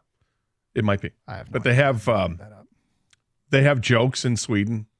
People in southern Sweden make fun of people in northern Sweden. Really? It's like my grandfather grew up and he would tell jokes. The same jokes we would tell here, but Right. it's just so stupid that like you guys are ripping on each other because different part of the country. Yeah, okay. That's what we do. Yeah, we do. Even in the Rubes. state, we got the Yoopers, right? So When the Rubes in Ohio. All right, so I get the sense, and I think it's pretty accurate. This would be your dream international sporting event. Red Wing hockey this afternoon in Sweden. Go back to the motherland for you. And am I right, or would something trump? no, this? I think this would be it. There are some other trips I would love to do at some point in my life. I think maybe look, if I had the wherewithal to do it and just really got into it, I would love to see professional wrestling event in Japan. Wait, like sumo or no, like pro wrestling. Okay, Like what we see here. Why? Because the Japanese are fanatic about pro wrestling. Okay. They love it there. And it's a totally different atmosphere. I've seen two different types. For the most part, they're very reserved with how they approach it. So when people come to the ring, there's a lot of pomp and circumstances, the wrestlers coming out there. But the crowd is like they're very quiet and they applaud certain things. They don't show up with signs and go crazy like we do here in the States. But then I've seen other matches where if you get like some monster matchup, it's kind of like a WrestleMania type thing. And if you have characters, the wrestlers are like nuts, that the crowd reacts accordingly and they go over the top, and there's like streamers that go. You have to see it to believe it. Now, are we talking about when we take wrestling events over there, or their own professional? They have their own. They have like New Japan Pro Wrestling, and there's another group out there as well. But it used to be back in the day, and it still happens, that professional wrestlers in the States would take tours of Japan. They would go there for like a month, tour all the different cities and do different events, and then they would come back. It's not as much. It's still done, but not like what they did back in the day, because now it's all basically there's two main wrestling companies now. Before there were all these territories, and they would rent the wrestlers out there. But it still happens now, but there's more of an affiliation with All Elite Wrestling and New Japan Wrestling. They have kind of an affiliation. But the WWE wrestlers, I don't think they go to Japan anymore. So I will tell you that for me, I've said this on the air a bunch. The Ryder Cup in Europe. Yeah, I've often said that that's sort of on the bucket list of things that I hope I get to do before it's all done here, before I check out. No. But I also, if you save up $25 a month, honey, sorry, no, I'll go with you. Yeah.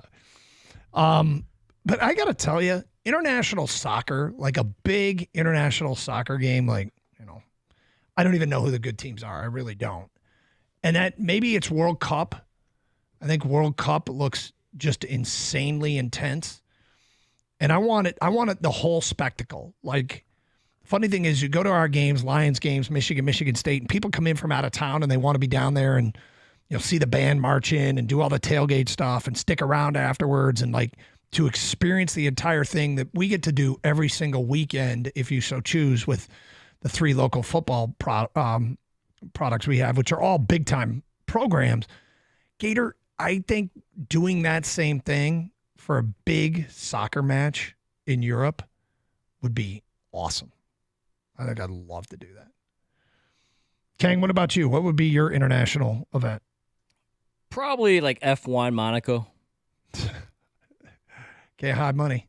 You can't. You just can't. No, I think the soccer thing, to me, I think it sounds like a good idea. So you get there and it's like, these are a bunch of hooligans. Yeah. Like, this is insane. I don't want to be any part of this. You might be right. The Gator, the wrestling thing sounds really cool, actually. Are you into sumo at all, or just that professional wrestling? Not sumo, Okay. but the professional, yeah, I would love to see that. Because I mean, my first memories of watching wrestling, the first couple of years when I was a kid, they had these they interrupted and they would show, okay, we have this footage of the Sheik and Abdullah the Butcher taking on the Funk Brothers in Japan. I was like 7 or 8 years old and saw these videos, and it was the scariest thing I ever saw because all 4 guys are bleeding like crazy. The wrestling in the crowd, and the crowd was genuinely terrified of what was going on. And I was genuinely terrified as a kid. So it's that kind of atmosphere I would love to see because now I know better. Yeah, the F1 Monaco thing is it's just the people watching of like the. Oh, it'd be insane. Right? Yeah. I mean, it's kind of like you brought it up earlier. We were talking about the Vegas Grand Prix. If you can afford it, man. It's a spectacle. It is a spectacle, but I don't know. I mean, it's $25 a week, right? For how long? Well, if only one of you are saving. That's right. Well, I've saved up enough. So Red Wings over in Sweden, seeing the video, I know Inside Hockey Town was taped from there. All very, very cool that the Red Wings are part of this international series. They play Ottawa today, and who do they got tomorrow? Is it Toronto? I forget. I think it might be. Yeah. So exciting for the players and all that. They've had the whole week off. Haven't played since last Saturday. So yeah, Ottawa today, Toronto tomorrow, and then they're off till Wednesday. I haven't liked the long break, I will admit. No. It feels, it feels like if the Pistons aren't playing, so the Red Wings probably are. Hey, they're practicing all week, haven't they? Well, let's go play a game. Yep. Let's get the Pistons over in Sweden so we have a you want to do an early game. Afternoon games. Afternoon Piston games from Sweden.